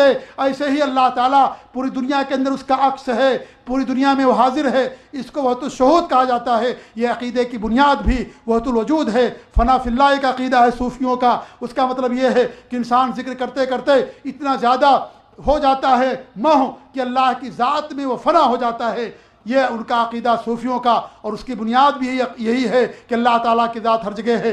چوتھا جو ان کا عقیدہ صوفیوں کا حلول کا، کہ ایک صوفی ذکر کرتے کرتے اتنا ترقی کر جاتا ہے کہ اللہ تعالیٰ کی ذات اس کی ذات میں حلول کر جاتی ہے، اور پھر وہ اور اللہ میں کوئی فرق نہیں رہ جاتا، دونوں ایک ہو جاتے ہیں۔ جیسا کہ بڑے بڑے صوفیہ نے، دہریہ نے اور بدعقیدہ لوگوں نے باقاعدہ اقرار کیا کہ جو میں ہوں وہی اللہ ہے، جو میرے جبے میں ہے وہی اللہ بھی ہے، میں بھی وہی ہوں، اور عابد میں اور معبود میں کوئی فرق نہیں، خالق مخلوق کے اندر کوئی فرق نہیں ہے۔ یہ سب حلولیہ کے عقیدے ہیں۔ اللہ تعالیٰ ان تمام باتوں سے پاک ہے، بلند ہے۔ لہذا میرے ساتھیوں، سلف صالحین کا، ائمہ کرام کا، قرآن و حدیث کا، تمام انبیاء کرام کا عقیدہ یہی ہے کہ اللہ تعالیٰ کی ذات عرش پر ہے، اور اگر کوئی اس کے خلاف عقیدہ رکھتا ہے، کوئی دلیل لے کر کے آئے نبی سے، کسی بھی صحابی سے، کسی آیت سے اور کسی امام سے دلیل لے کر کے آئے، قول پیش کرے کہ ان کا یہ عقیدہ ہے کہ نعوذ باللہ اللہ تعالیٰ کی ذات ہر جگہ ہے۔ میں اسی پر وقت زیادہ ہو گیا لیکن موضوع بڑا لمبا تھا۔ اللہ تعالیٰ سے میری دعا ہے کہ اللہ رب العالمین ہمیں ہمارے عقیدے کی اصلاح فرمائے، اللہ رب العالمین ہمیں صحیح عقیدے پر قائم و دائم رکھے، اللہ رب العالمین ہمیں برے عقیدے سے محفوظ رکھے، وہ عقیدے جو اعداء اسلام کے ہیں، کفار و مشرکین کے ہیں، جہمیہ اور معتزلہ کے عقیدے ہیں، اللہ تعالیٰ ان تمام عقائد سے ہم سب کو محفوظ رکھے، پاک رکھے، اور ان عقائد کو سیکھنے کے بعد اللہ تعالیٰ ہمیں ان عقائد کو لوگوں کے درمیان پھیلانے کی توفیق عنایت فرمائے۔ اور اسے سارے لوگوں کو اگر میں کہنا چاہوں گا کہ میں مسلک سلف کا ایک ادنا سا معمولی سا ترجمان ہوں، چھوٹا سا طالب علم ہوں، میری یہ بات مولانا محمد الیاس گھمن صاحب کے پاس پہنچا دی جائے، جو انہوں نے کہا تھا اگر اس کا جواب دے دیا جائے، مجھے جواب دیا جائے، میرے اس جواب کو اگر کسی کے پاس ان کا رابطہ ہے، میرے اس کیسر کو ان تک پہنچایا جائے، تاکہ انہیں معلوم ہو کہ ایک ادنا سا پاسبان مسئلے کے سلف کا ایک چھوٹے سے طالب علم نے تمہارے ان تمام اشکال کا کتاب و سنت کی روشنی میں اللہ کے فضل سے اور اس کی توفیق سے اور تمہارے ہی مثالوں کے سامنے واضح کرتے اس کا جواب دیا ہے۔ اللہ تعالی ہم سب کو کتاب و سنت پر قائم و دائم رکھے، اللہ تعالی ہم سب کو برے عقیدے سے محفوظ رکھے اور صحابہ کرام کے عقیدے پر قائم و دائم رکھے، آمین یا رب جزاکم اللہ خیر۔ سبحانک اللہم وبحمدک اشہد ان لا الہ الا انت استغفرک واتوب الیک۔